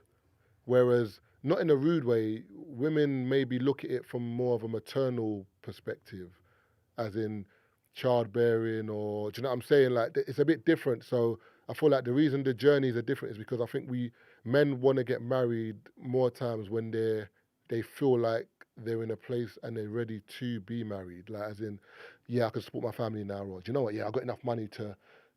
We don't want to go into it blind and be struggling. Like, it happens. I'm not saying it doesn't happen, but in an ideal world, we don't want to be in that mode. So that's why a lot of times with guys, they will try to look at marriage as the end goal, as in, like a video game. I've clocked all the levels and now I'm ready for marriage. Whereas I think women don't look at it like, I've clocked all the levels, I'm ready for marriage. I think they look at it like, I'm ready for marriage. Like, I meet the right person, I'm ready for it. I'm ready for it. Whereas guys are like, I can meet the right person, but if I ain't clocked these levels, I don't want to get married yet because I've got to buy a ring and the house and I've got to provide. Like, so we see it more like that. But the problem is, I think, not in a rude way, women want men to see marriage how they see it, but we can't see it from your point of view because we don't have the same expectations. Same way I can't see it from your point of view because we don't have the same expectation for marriage. You just got to respect each other's differences and hopefully meet the right person and get along, and that's it. And also be prepared for the marriage. I feel like a lot of people want to get married, they're not prepared for the marriage because it's not going to be easy. It's not going to be honeymoons and holidays all the time. Sometimes it's going to be the couch watching EastEnders and Coronation Street. We're both tired. We're not even talking to each other. It's not a problem. It's comfortable silence. Are you okay with that? Do you know what I'm saying? Good evening, Black Rob. Good evening. Good evening, everyone. What's Good happening? evening. Good evening. What's Yeah, happening? yeah, Marv. What were you talking about? Okay, marriage. I think a lot of men want to get married, but I do agree with what you're saying that I think the amount of men wanting to get married is decreasing more and more, especially in the Black community, but for multiple of the reasons. But I do agree with you the fact that economics has played a big part in how many people get married later in our generation, because obviously, like our parents' generation, they probably were out of the house way earlier than us. They were independent for way longer, and then they were in their mid to late 20s, and then they started getting married because they'd already been out of the house for like 10 years already, and they'd already sorted themselves out in terms of and you still get like people 30 plus still living at home. So then it's like there's a bit of like a delayed lag. Yeah, like and you, as you said, as men, we want to secure our base. You want to, okay, I've got my house, got my car, got my job. Okay, let me sort myself out now. But I guess women, they have the body clock, so they don't necessarily think the same way. But at the same time, I also think that I always see the UK Black community very similar to the Americans, but we always there's like a time lag. We adopt all the worst parts of American culture, but like maybe 10 years later. So I think there's a growing group, and I'm not of arrested development. So guys that, because they look the part, they're eligible bachelors, they can get girls later on into way past their prime. They decide to, even though that they could have got married. Like Marv, you got, I'm sure you got lots of suitors. So not being married is a choice at some point. There's a lag here. I didn't hear what you said. Am I lying? If you got a lot of suitors, then not being married is a choice. Yeah, no. Yeah, no, not being married is a choice. But do you know what it is? I think the problem with being married, getting married, yeah, is I feel like as you get older and you're single, you become a little bit more like stuck in your ways. You're a little bit. Your patience is not where it should be. You know exactly what you want, and if people don't fit into the box, run with your program, then I'm not interested. And it's probably a bad way to see things, but obviously that's where I am right now. And I can admit that, it might be bad that I'm seeing things like that, but at the same time, because I'm where I am, I'm where I am. And also, I've always been someone who, if my brethren are with me and we're cracking joke, I love it. If I'm by myself, I love it. I've never been someone that I need somebody there to make me happy, or do you know what I'm saying? But if someone is there, I'm happy. So I'm in a weird space where I would love to get married, but I don't know, man. And also something when you hear don't the want it horror enough. You don't want it enough. No, I to- do. to But inconvenience when you, you yeah. hear the horror stories, sometimes it's like, oh, this sounds like a headache, man. But then do you know what it is this way? I also think that sometimes it's like, okay, the analogy I give is like, do you know how like Chris Brown made Loyal, that song? But I was like, of course you have that worldview if you're only surrounded by strippers. So it's like if you're only seeing bad stories, then it's like, are you surrounded by like the bad stories? Because there's lots of good girls out there, and then I think there's more good girls than good guys. That's the only, so I think we actually have the pick of the litter in terms of like, Brent, cut the like call, obviously. Now, Brent says you're going to cut the call because you're making some you're making some sweeping statements, some generalization. This is what we're talking about. This is what I am making generalizations. Can we not just say there's a lot of good men and good women, there's a lot of bad men and bad women? That's it. Can we not do parameters, please? You know what I'm saying? But anyway, continue. No, yes, okay. I will preface it with that. I think it's a generalization, but all the guys that I know that want to get married eventually can find someone. Okay. I know a lot of girls that I know that fit the bill and everything, but they struggle to find guys. So that's just me anecdotally. No, I hear that. No, but there are more available women than men though. Because remember, with men, if you take into account, unfortunately, incarceration, just death, homosexuality, like their pick of men is slim. It's slimmer. You're saying the same thing I said. No. But the way you said it wasn't because there's less men. I didn't say the why, but I just said there is. That's what I'm saying. All right, cool. You said the why. No, but I'm saying context is important sometimes because now I've said it. All the man them have. But you just agreed with me, but you gave the why. No. Why? Yeah, I said there's more girls have more, men have more choice than women. And then you said, no, don't generalize. And then you gave the explanation why men have more choice. You didn't say. You said there's more. You said there's more good. Basically, there's more better women than there are good men. That's what you. Okay, cool, fine. Yeah, that's true. Yes. Come on, I've been doing this podcast for years, you know. If you can get me like that. Right, 1-0. Continue. No. 1-0. Continue. For long enough, I'll put it back. It can only be 1-1 then. Took long enough, I call it back. And also, do you know that video? You showed that Preston Perry video, but then you started talking about something completely. You didn't really. I think you lost the context of that video.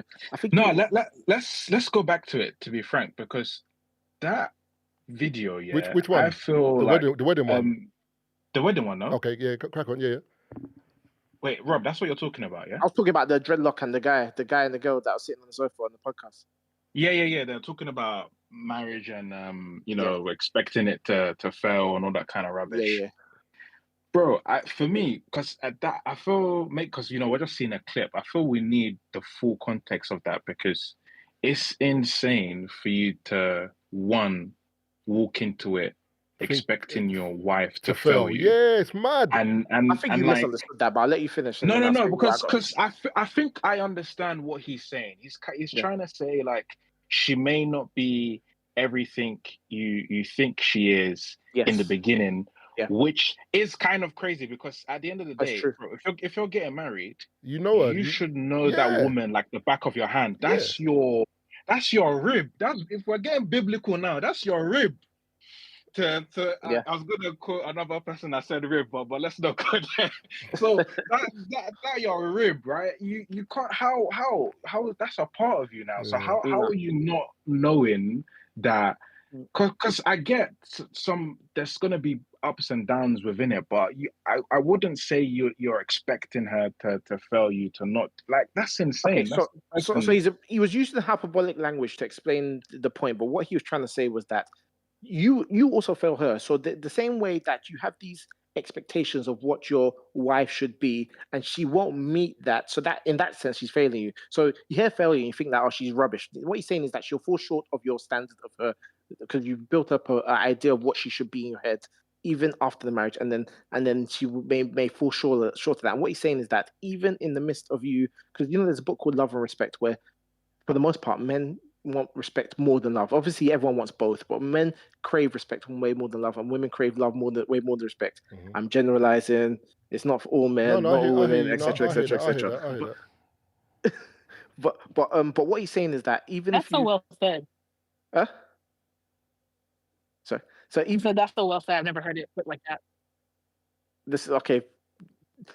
Take what I'm saying, not the way I'm saying it, but either No, way. no, she's agreeing. She's saying it's well said. She's saying like. Oh, well said. I thought you said worse said. Okay. Oh. Yeah, he's just used to basically just. They put us on a warpath. Yeah, man, stop it, man. Stop it. They put us on a warpath. I know what kind of person it is still, because kamikaze, terrorist. Okay, continue.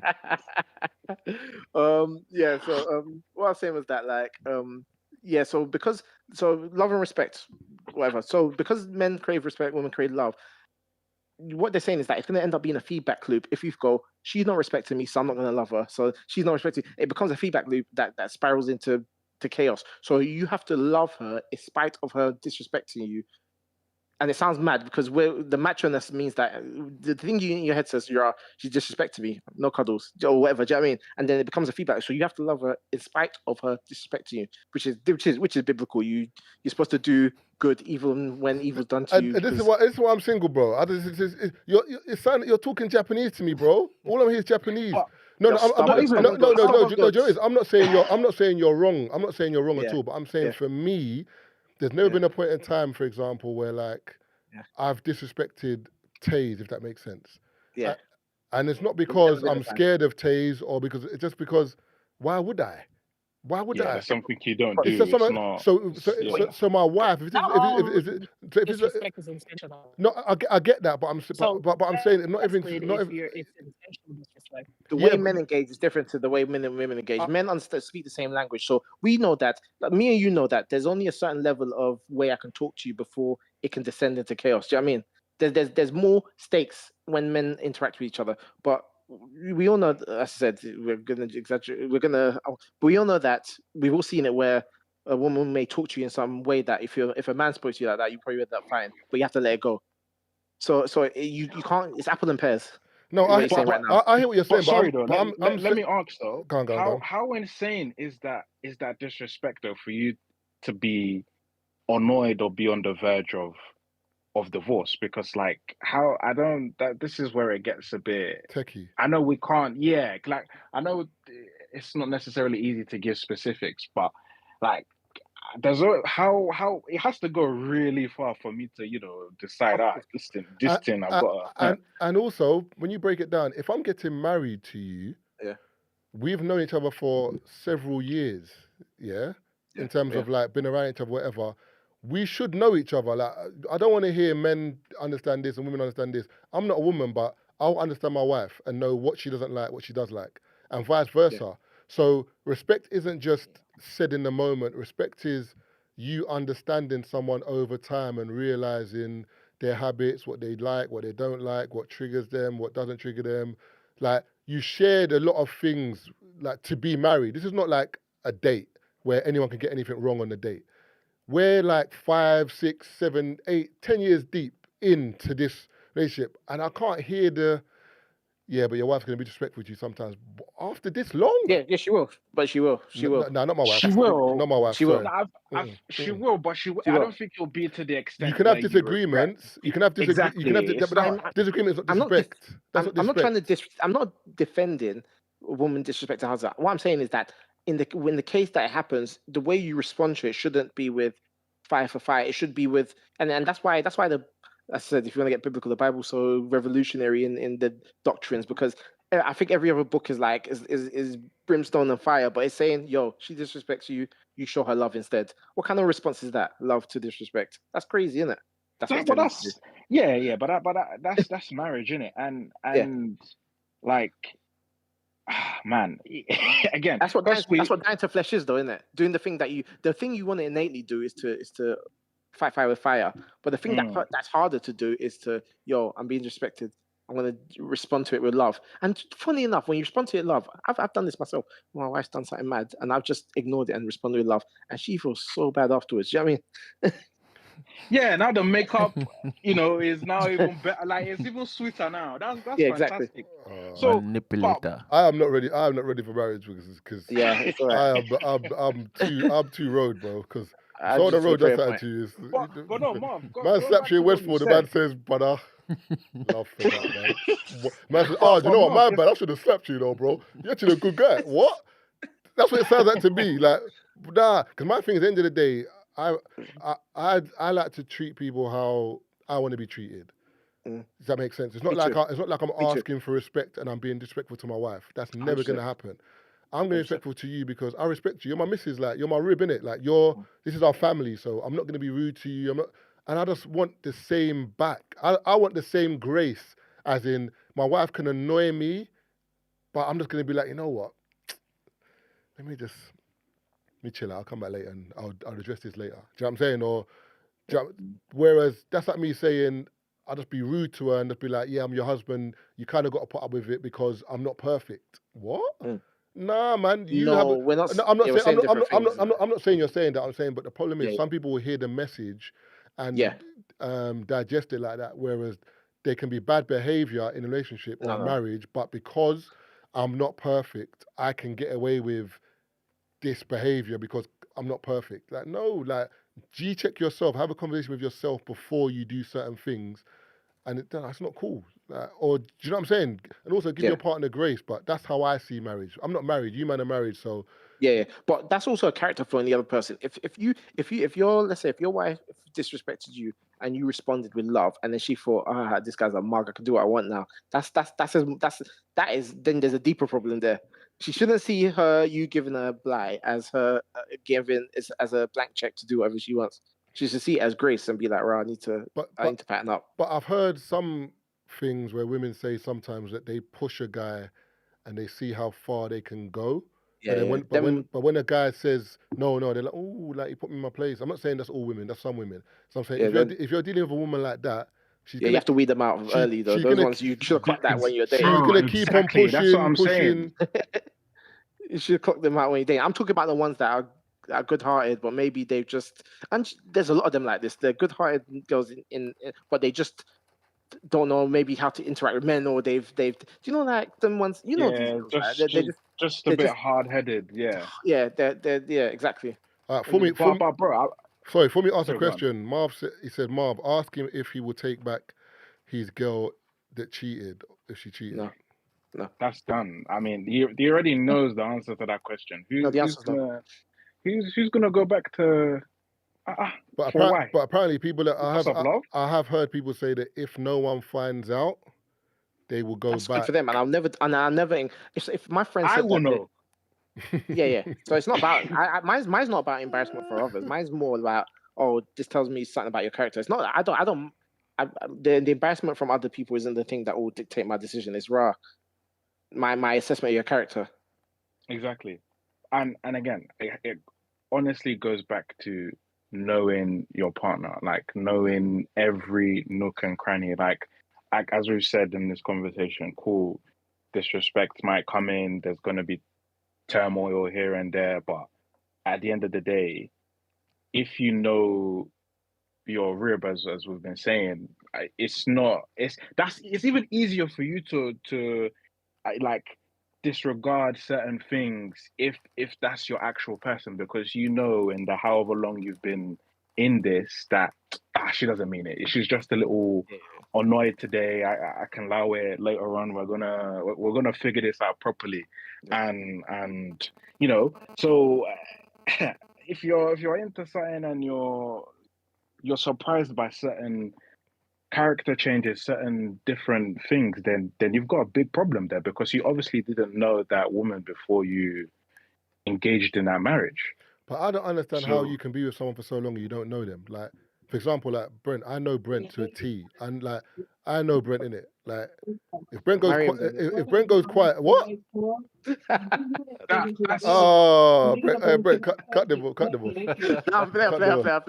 But I'm saying as in, like, what's that noise? Is someone's mic on or something? That's Stacey. Yes. Who's that? Stace, you're right. She's getting buff up. You can't mute a mic, can you? Yeah, you I can. Yeah. So I know, for example, Brent down to a T where is like if something happens and Brent's quiet, it's like, I know, oh yeah, Brent's pissed off. Like, cool, yeah, that's Monday. Let's roll that. Like I know Brent. Like, so I'm saying like, how can you be married to someone and you're, but maybe that's another thing where like obviously marriage is. All right, let me put it this way. I think marriage is very difficult because people having kids, stress of money, stress of kids, obviously postnatal depression, all these things come into play. So the person you knew when you were single and you had separate lives in inverted commas to a degree, now that you're together, it can change someone. So maybe I need to look at that yeah, sometimes maybe your missus or your mister can change depending on stuff, but how drastically they change and if you're willing to put up with it is another thing. But if you get married, it's supposed to be thick and thin, right? Yeah. But I don't think people are doing that now because divorce rates are higher in the West. So High. It's mad. Yeah, the only constant is change, bro. And like, I think society is pushing individualism, and that's what I was saying before about like this country, the black community in the UK is always like in like a 10-year lag of what's going on in the States. And there's so many. I see so many. I'm not trying to. It's not a dig at you, but like, I see a lot of like swaggy 35, 40-year-olds that are still kind of acting like in the like cut in the that mic, stage where Brent. they're. You know how crazy it is he's always mentioning you on TDA Oh, is it? as an No, example no, I don't of try a that, man Brent. You know who's Brent's a too stirrer, old right? to Okay. be You know Brent's a doing the stirrer. things that he's doing. Oh, Ruben says that you dress like a young boy. okay. I never said none of that. Yeah. Remember, you're talking to Brent, right? Crazy. He only lies. Yeah, I know, on days I in know, life. Brent. I know him already. I know him. So even if it is Harvey true, Brent. even if it is true, he's added paprika That is Yeah. great. and cayenne pepper. He's definitely added, but something was said along those lines. He only lies 100%. when he Thank opens you. his Brent mouth. won't create Thank you, Brent won't create the meal from scratch. Thank you. You know what I'm saying? The meal's He already does, created. bro. Brent just seasons. Just a little season. Yeah, Brent seasons. You know what I'm saying? I was gonna say the meat, but listen, Brent seasons. I talk about you both as a pair, though. I talk about you as a pair. I talk about Free Shots as a pair. I don't mind anyway. I don't. You know what I'm saying? No, but it's true. So I'm saying that there's going to be more of that, I think, in the UK more so. But don't you find Yeah, don't you find it interesting though that like, for example, when it comes to like men and women and whatever, it's like if women are like single and they're old and or older, everyone's like, "No, it's great, man. Like, live your life, babe. Like, you're free. Like, yeah." Who Like, said that? remember, put it this way, yeah. And anyone who challenges it, what do you say to those people? Let her live. Like, what's wrong with you? Like, leave her alone. They lie in public and they cry in private. I'm just saying this in generally. Like, whereas when it comes to men, it's like, well, like, brother, like, you're old now, get your act together. It's like, wait, what? Treat me how you treat her, man. We're both let us both live our lives, man. But the difference is with the guys that do it, you might get cussed by like your friends as a jokey thing, but outside you're just enjoying life. The girls is the reverse. They're saying, yeah, I'm independent. I'm having. Right, Stacey cut his mic, man. Stacey said, "No, don't put me in that boat." That's definitely his wife. Oh, okay. His wife's like, "No, you're talking too much." It is. I just missed everything that was just said just now. My fault. I think, Stacey, what he was saying was that men might get told that they need to settle down, but outside they're really living their life and enjoying themselves, whereas women might say they're happy in real life. I mean, sorry, outside, but when they get home, they're unhappy. I don't know how true. I'm not know how true that is, but you can challenge it that if you want. Men. Repeat the last part of men because I'm wrong, but I don't want to misconstrue what you're saying. He's basically saying that people tell men to settle down and like get a family or like come out the game, but those men are still enjoying themselves and happy with where they are. To a degree, we're saying women might say, "No, I'm happy being single and I ain't got no man in my life. I'm independent. I'm great." But then really they go home and they really want a guy or they want to settle down. Yeah. That's true. That's accurate. I do not believe in women. I don't trust them who say they're happy. So a woman can't be alone by themselves. A woman can't be like 35 alone and happy. They can. That's a product of circumstance. You got it. She can. I'm sure she would rather be married. Your phone's cutting out. Family. All the time, I feel like. Can you hear me? Yeah, I can hear you, but it was like cutting in and out. Yeah. I was saying, yeah, I think that's more of a product of circumstance than choice. I think she would rather the situation be different and she was married with a family, but that just didn't happen for her. And she's had to learn how to be happy without that. most of the time. But those ones who proclaim, "Oh, I haven't been married for nothing. I would much rather." All right, girl. Anyway, like, So are we saying that women are always predisposed to want to be with someone at some point in time? And if they're yeah, and but if I they're think it's not, more. it's because they haven't been able to. But so they'll disguise it in, "I'm happy being single," and really you're not. No, I think they've had to learn to be happy being single. I think there's truth to that, but it's not a choice. I think all women crave, and I think all people, not even just women, crave companionship. So you not having that, on top of the addition that you're a woman, so you want to be a mom, you want to have a family, that's just double homicide. Like, you want those things. Let's be for real. It might just not happen for you, or it might not happen for you in a way that's healthy. So you have to leave that situation, in which you're not sure. But like you have had trauma from that experience that doesn't allow you to have interest the way you once did. Product of circumstance, not choice. What is that noise? Is that me or something? What is that noise, Brent? Is that me or you? You hear it, innit? Can you hear me? That's my phone still. I was testing you still. Yeah, I can hear you. Sorry, I was a bit of feedback. My bad. Leah says, men not settling down is seen as avoiding responsibility. Women not settling down is seen as something wrong. I agree with that. Yeah, it's true. It's true. If you see a guy ain't settled down, you're like, but I get serious. He's avoiding. Man. He's avoiding He's responsibility. avoiding. But the guy said, "It's enough now. Settle down." Whereas women, it's like, everything all right. Yeah, pretty much. It's true. But then, it's interesting that why can we see men and women being different in so many different aspects of life, but in other aspects we always want to see things the same. We can't. People don't. We're not going to see things the same because we don't experience life the same. Like, for example, Stacey might say today, for example, that she's been approached by, I don't know, 5 men, and I just can't, they're annoying, man. I ain't had that before, where 5 women have approached me, like, or women approaching me beeping their horns. I haven't had that. So our lived experience of a day to day is different. Do you know what I'm saying? Like, I don't, when it's late at night, when it gets dark, I don't have fear. This is a lie. What, late at night, I fear? No. Talking about those women honking their horns. I have been on tour with these 3 church boys. 5 is small numbers. Bro, I will cut this live right now, bro. Where's the chords? I will pull out every. Banter. He's bantering everyone. It's just jokes. Don't mind him. Stacey, don't believe that, you know. I think the context that's missing here when it comes specifically to this conversation is men have a different level of urgency and choice that women don't necessarily have specifically in this context. Mm-hmm. Like, how do I word it in a way that makes sense? Like, y'all are seeking, and we are too, but like in a different form. So women can be approached by a lot of nonsense, and they're looking to find the needle in the haystack. Whereas men, it's like, you're seeking with a different way. It's like, you know what you want, and you're pursuing what you want in a different way than you are. I think y'all have a little bit more control in the ways that women don't. Like the girls who get it.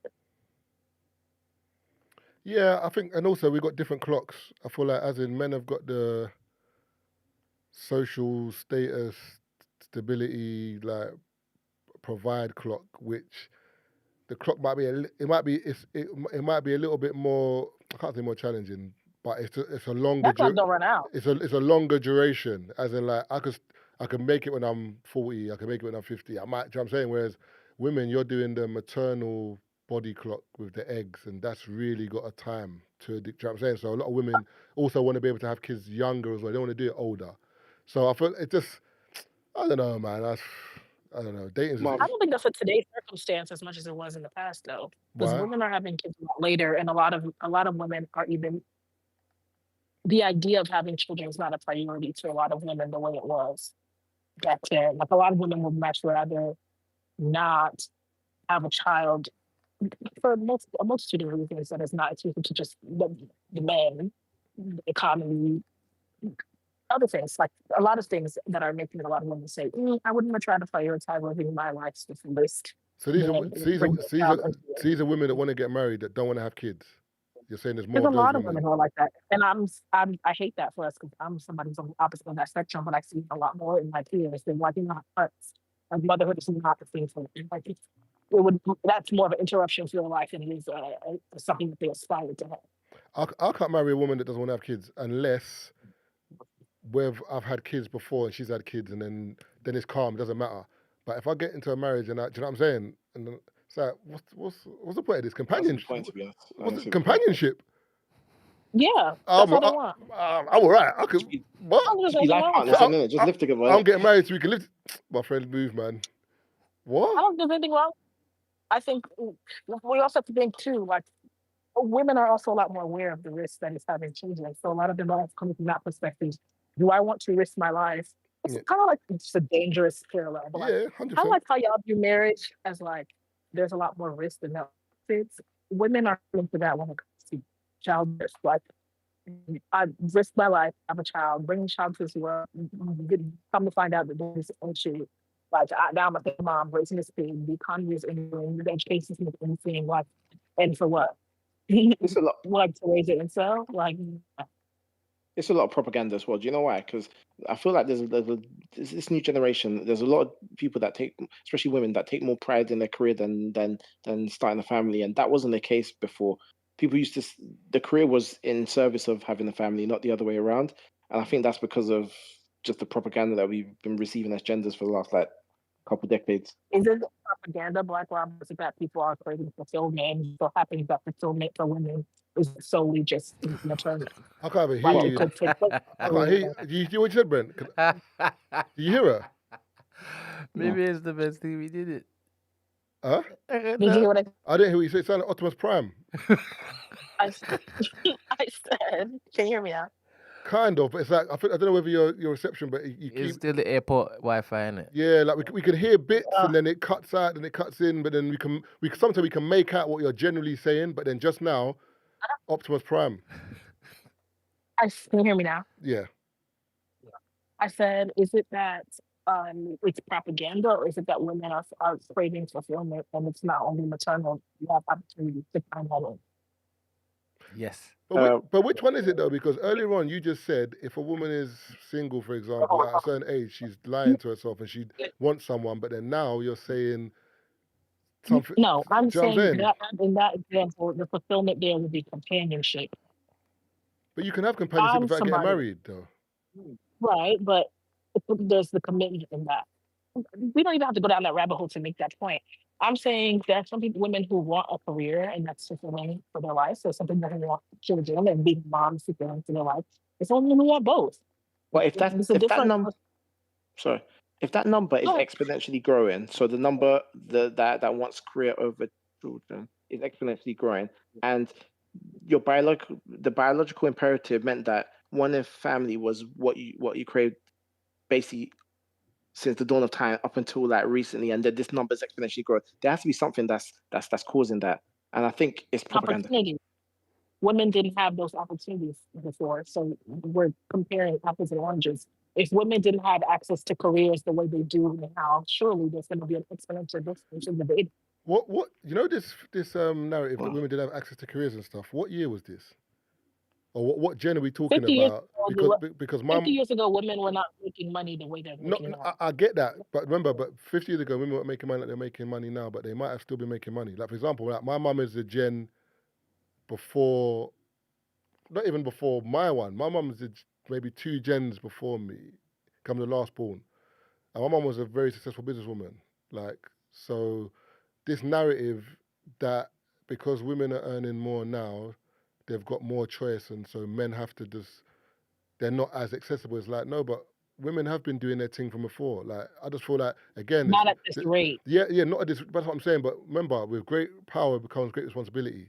And now, because you've got more power, for example, as women, what are you doing with this power? So I'm saying, if what you're doing is making you happy, then by all means, keep doing it.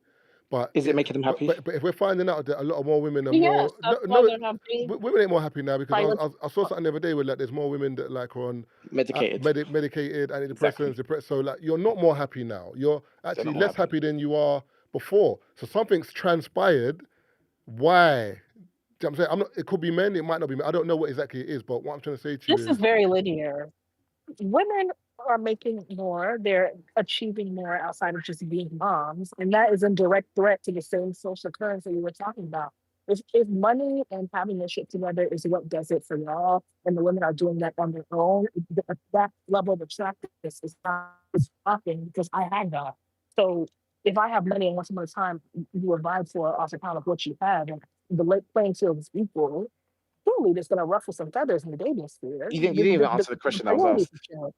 But you know, I did though. No, but you see the problem. The question that was asked was, in every metric, this generation of women are outdoing all the previous their mothers, their grandmothers in terms of earning potential, especially in the West, earning potential, independence, autonomy, all that stuff. Yet they're the most heavily medicated, and they seem that the most depressed. Why is that?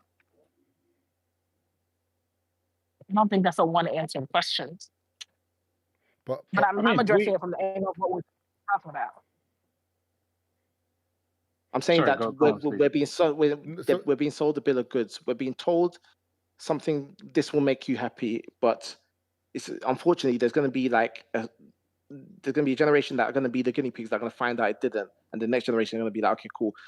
My auntie was a boss bee and my grandma was a trad wife. Maybe I want to be somewhere in the middle. My family is important, career is important, but you don't over-index one way or the other. Otherwise, you're gonna have extremes.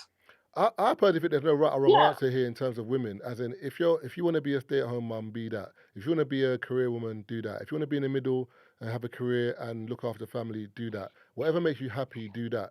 But I think there's a lot of messages out there that it's like it looks down on those women who kind of want to sacrifice for their family to a degree. It's like, no, you can be more than that. I know she can be more than that, but maybe that's what she wants to do. Same way this guy could be more than, not in a rude way, a milkman or postman, but that's what he wants to do. Let him be a postman. Like that's what I'm saying. So I'm saying in generally what you're saying is right, though. What's that? But do you know the whole whatever makes you happy, do that narrative? The only thing I have an issue with that is that, like, I'm using an extreme case, but let's say your friend is addicted to meth and he said it makes me happy. You're not gonna say, yeah, do you, bro, whatever makes you happy. I can't like meth off your knees, bro. It's none of my business, bro.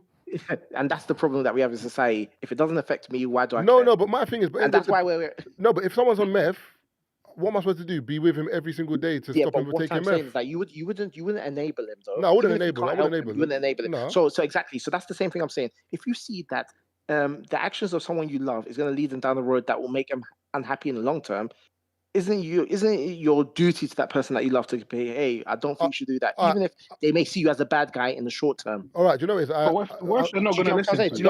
I get what the meth one was an extreme. I get it, and I was but I had to use that because I was messing about cool. But the problem is with all the other examples, they're not as detrimental in terms of, for example, if a woman, it's a health concern. If a woman has a career and she wants to just be this high-flying career woman, and she's like, I can't have kids because it's going to affect my trajectory in my job.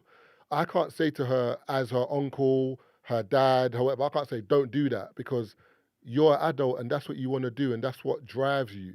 Whereas if another woman says, I don't want to work, I just want to be a stay-at-home mum, I can't say there's more to life than that. I can't tell these women what to do because what they're doing in life is what they believe should be done. I feel like the problem is when you're doing something that you don't believe in, but you think people want. Sorry, you're doing something you don't believe in, but because you think people want you to do it, you do it. Those are the people that we should be speaking to. If you're hell bent on I want to be a career woman, there's nothing wrong with that. If you're hell bent on being a stay-at-home Black mum, Rob is right. It's fun. The pendulum is swinging too far in one direction. I think that the most immediate two generations of women are very much on that stay-at-home necessarily be the blame. Like we were taught that, and a lot of us have seen the consequences of those women and are swinging the pendulum too far in one direction instead of meeting somewhere in the middle. So yes, I think that is true, but it is not up to me to define happiness for somebody else. Survival principles. If you want your career to be the focal point of your life, or you do so at the expense of motherhood, that's your own. Me and my household is not doing that. But that's why I used the example of someone. Let's say it was someone in your life, your cousin, your auntie, someone that would heed your advice, not like a randomer. Do you know what I'm saying? But like I feel like, but I hear too often, bro, do what you want to do. It's very individualistic, and we're not like this, especially Black people. We used to be nosy. We used to care about our neighbor, but we've spent 1 or 2 generations in the UK and the US, and now we're all like, hey, whatever they do, that's their business. As long as it doesn't reach my house. We never were like that before. Yeah, but it's different though, because back in the day, growing up, my next door neighbor, for example, could see me on road and say, don't do that. He could bad me up. And then I'll be like, I go tell mum and dad, I'm done, I'm toast. Whereas nowadays, no one can tell people's kids nothing. Nobody. Like Collectivism is a choice, though. So I'm saying, yes, but I'm saying we do this thing where we look at the past like it was great, but then there's so many things from the past we don't like. It's like, if you're going to pick the past, let's pick all of it. If you're not going to pick then let's leave it. But you can't pick and you cherry pick the things that are good and you carry it to the future. 100%. But I'm saying generally in terms of society, we can't do that because we don't control society. So I'm saying, unfortunately, you control yourself and you're part of society. Yes, 100%. If you want a collectivist society, you be a collectivist, and hopefully the other guy will be collectivist. So when I'm talking to someone that I think if I'm talking to someone and they say, do you, bro, it doesn't matter what everyone else says, I go, hey, maybe you should think about it this way. They can do what they want. Do you know what I mean? But I'm going to try and be collectivist, and hopefully I don't go, oh, it's all gone to shit, so I'm just going to be selfish as individualist as well. I think the collectivist thing is that as long as you're doing the right thing here, it will shine out to other people. If you're doing the wrong thing here, how can you correct other people if you're doing the wrong thing as well? You have to do the right thing yourself, and then even lead by example so people can look and be like, oh, no, he's actually, actually, it's cool. Do you know what I'm saying? So there's so many different facets of this. It's not just telling people what to do. It's how are you living your life? Yeah, so that's what's why your you should get example? What so that she Anyway, could disrespect me, and then you're telling me, nah, it's all right, man. It's calm, man. No, I'm joking. No, But yeah, I'm joking. Cool. I love the CDA 3 shots link up, but y'all got it. I'll be listening. We're gonna round up now anyway because it's cool. kind of past time. But big up everyone for jumping on Discord. If you're on the live now, there's a link that's been pinned at the top. Please follow the Discord. And as you've seen, people have rang in today. This is going to be an interesting episode because on Friday, people are going to be like, wait, what? What? You're talking to people. Also, apologies for Taze. He's not feeling well. He's literally in the building. And I think he's actually sleeping at the front. Like, he's got I think he's not feeling well. He's got like a mad headache or he's not feeling well anyway. So the bright lights were, because Taze, if he's in the building, Taze will pod in it. But for Taze to be here and say, you man, I'm gone, he must be in a bit of a praise. So I apologize for Taze not being here. But as I said, the Discord is there. The link's in the chat. Follow the Discord. I'm not too sure if we'll do this again. I don't know if we'll do this again. I'll speak to Brent. I don't know if we're going to do this again. Or if this is going to be a part of something else. We would definitely do it again. Oh, no, sorry. We're going to do it again. But I don't know if it's something we're going to do on a YouTube live or if it's going to be something that we introduce as later on. I don't know. Watch this space. But as I said, log in to the Discord, tap the Discord. Big up everyone that's listened, everyone in the chat. The chat's been going mad. Shout out Mirad, Leah, Crucial J, Davina, Antonia Hansen, Fumi, Ashak Attacks, Ace Boogie, Black Rob, DCF, Mux, Ghana's Greatest. Let's see, anyone else? Torres, Make More, Eddie Carbone. Boy, I think there's a few more, but sorry if I've missed you, man. Oh, I see Jao. Yeah, Sambi. Yeah, man. If I've missed anyone else, I apologize. Ellie, I can see Ellie as well. J Boogie, D. Yeah, but anyway, big up for everyone listening today. Appreciate it. A bit of a different show today. Obviously, Tazer not feeling well, so we had to kind of work on our feet, if that's the right term. Big up Brent. Thank you for being on the buttons and making it happen. Street. The full shot and that. So, or the third shot. Oh, it's not even funny. Shout out Keith. Don't get on to me before you say, oh, no, don't get to me. But big up Keith as well. Some on the weekend, you know. I swear. Yeah. Where'd you see him? So the weekend, yeah. It was the weekend. Where was he? Around here? No, on his farm, innit? Oh, you went there? Yeah. Oh, man, you actually told me about that farm. I was supposed to, but I haven't had the time, man. Yeah. I need to actually go up there and visit him as well. But Funny thing, though. what's that? So I got there, right? Yeah. It's in somewhere. Is it still alive, by the way? Yes. Okay, cool. It's in somewhere, right? Yeah. And he sent a cab to collect me. I thought I was going to walk from there to the farm. Was it far? They got cabs up there. He said it would be 7 minutes drive. Yeah. So obviously I'm stupid because I take him at his word. So when I get there, I tell him, don't worry, just put your postcode in. I'll walk. He starts to laugh, right? This boy lives in the bush. The bush. And there are no like street lamps and whatnot. After a certain time, it's just pitch dark. Oh, you went there at night time? Yes. No, I left at 6. Oh, so by the time you got there, night time. Yeah. Them country roads with just like bare bushes on either side. Yes. And there's kind of just one kind of pathway for the road for one car.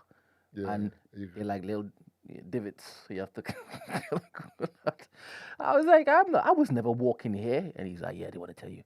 But anyway, got there now, and it's a beautiful place.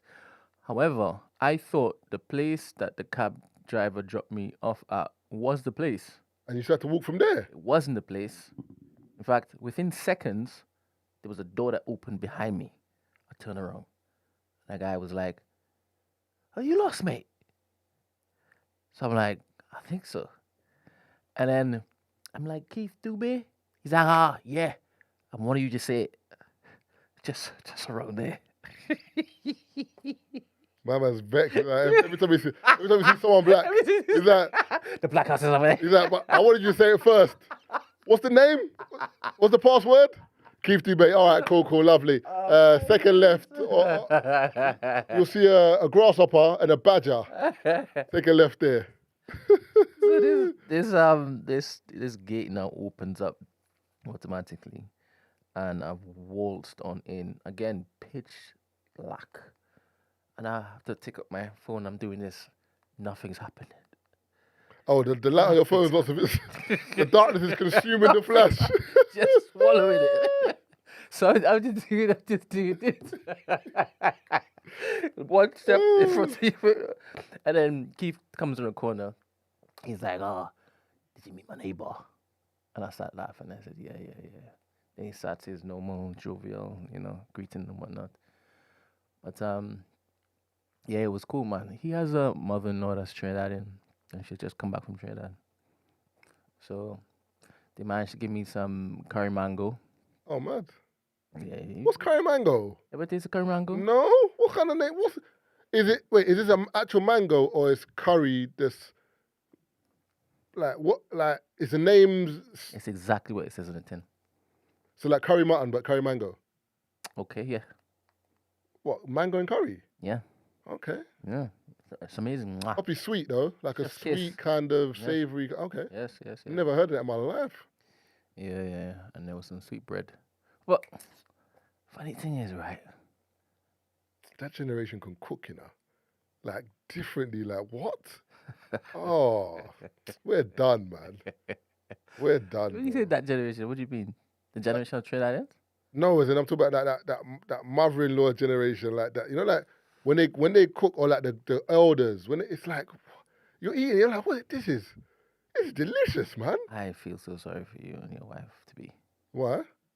Well, cause I don't like what. Yeah. Why can't you chef it up in the kitchen? I can chef up in the kitchen. Not to the point where you're like, all right, cool. No, I can cook still. I can cook. But yet, you're talking as though cooking is only just set aside for the generation 2. No, I'm talking about like obviously in terms of roles and that. I can't lie, like more than likely my baby's usually cooking, babes. Like, I'm handling the bills. I'm handling the bills over here. I'm not doing both. I take out the bins. I'm building the shelves. I'm changing the tires. I'll cook. I'll take out, but more likely she's gonna be cooking, bro. Now he made a comment, and I didn't want to make it. Right? But I think he was conscious that I was looking around the place, and I'm seeing bare mixed race children. Bare of them. Bare of them. And I'm seeing black man, white woman. Black man, white woman. Oh, it might be his neighbours though, no? That's his neighbours. His extended family, isn't it? Oh, okay. Yeah. But he made a comment. I didn't make the comment. I was so surprised at how many mixed race children are around. So surprised. But his father-in-law is like him. Oh, is it? Yeah. The mouth, just like him. So they like gloves. They're like two. 100%. Apparently, he calls Keith his favorite son, and he has a son. What? His favorite son, and he has a son. What is? But that family is so wonderful. His wife is wonderful. Brendan's giving the viewers bare like a premiere. Like wait. What? Is this? This is live. Is this not? I don't knowledge. I don't know. This is Patreon, right? Oh, we ain't started it yet. Nah. I don't know what's happening. Brent forgot we're live. Hey, what's happening here? I haven't forgotten at all, man. No, I haven't forgotten at all. But I really like the man that he's become. He seems different. His entire environment has changed. But Keith was always like that. I remember Keith just assimilated to becoming a city boy. But he wasn't a city boy. I remember Keith was from Middlesbrough, Zimbabwe, went to Australia for a bit. Like, Keith doesn't like being around people. He's never liked that lifestyle. Keith's always been someone who's, I'm off the grid. Yeah. That's always been Keith. And Keith's very, like, intelligent and very good with his paws, his hands, like, in terms of building stuff. He's interested in, like, different things. So when he went to the farm and that, I wasn't even shocked. I was like, if I got a farm, everyone would be like, right. People would be like, you're growing weed on that farm. That's why you got the farm, bro. You're growing something on that farm. Whereas Keith, I can understand it because Keith is interested in agriculture, wildlife. That's his thing. Do you know what I'm saying? One of his things. You know what I'm saying? So I'm not even shocked by it, to be fair. But at the end of the day, the only thing I can wish is that all my brothers are happy in it. That's it. Yeah. If man's happy, I'm happy. Done. I don't really, do you know what I'm saying, the ins and outs of it. So I'm happy that he's happy, do you know what I'm saying? But I've been meaning to go on his farm, and also Fecky's farm as well. I speak to Fecky sometimes, Fecky's farm. And also, before he brought the YouTube out, he was like, yeah, I'm doing a few things. So I think Keith should do, like, I can't say what Fecky's doing, but it'll be interesting to do more. I know Keith's got a Patreon, everyone, so if you did want to check his Patreon out, go to his page, you can look at his Patreon. That's why I said this is public knowledge. But if you're not on the Patreon, it won't be public knowledge. Well, go and find out. Okay. Yeah, he's living a fantastic life there. He's got several different types of tomatoes. He was supposed to give me some tomatoes to take home, but we were playing Articulate. Obviously, I'm sick of that game. I was winning with it was a baby that was there. I can't remember what her name was, but she's a teacher. Okay. And apparently, I was gifted to her as a partner. Oh, when I was there, I was completely silent. I was quiet. She's a crystal babes. No, she's not. Oh. Nah, she's far more intelligent than that. So who said you were gifted to her? She said that. No. Keith. Basically. Oh, because you're winning. No. I pretend like I've never played it in my life, right? You know how you do, right? It keep quiet and then let people just.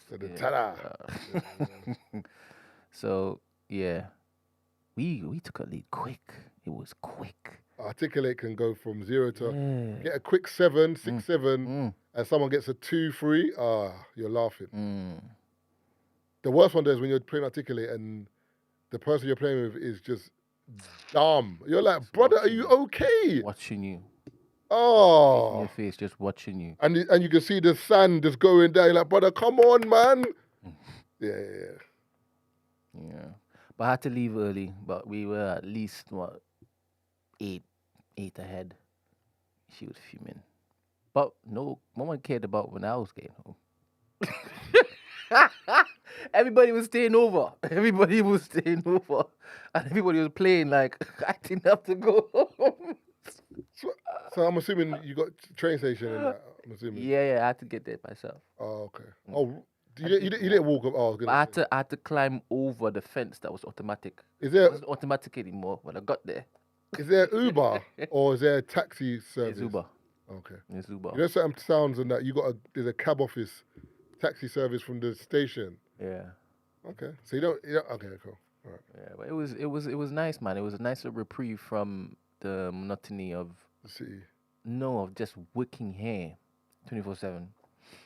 Because I haven't finished yet. So oh, I don't mean yeah, that. To let your hair down and just really, you don't have to worry about yes.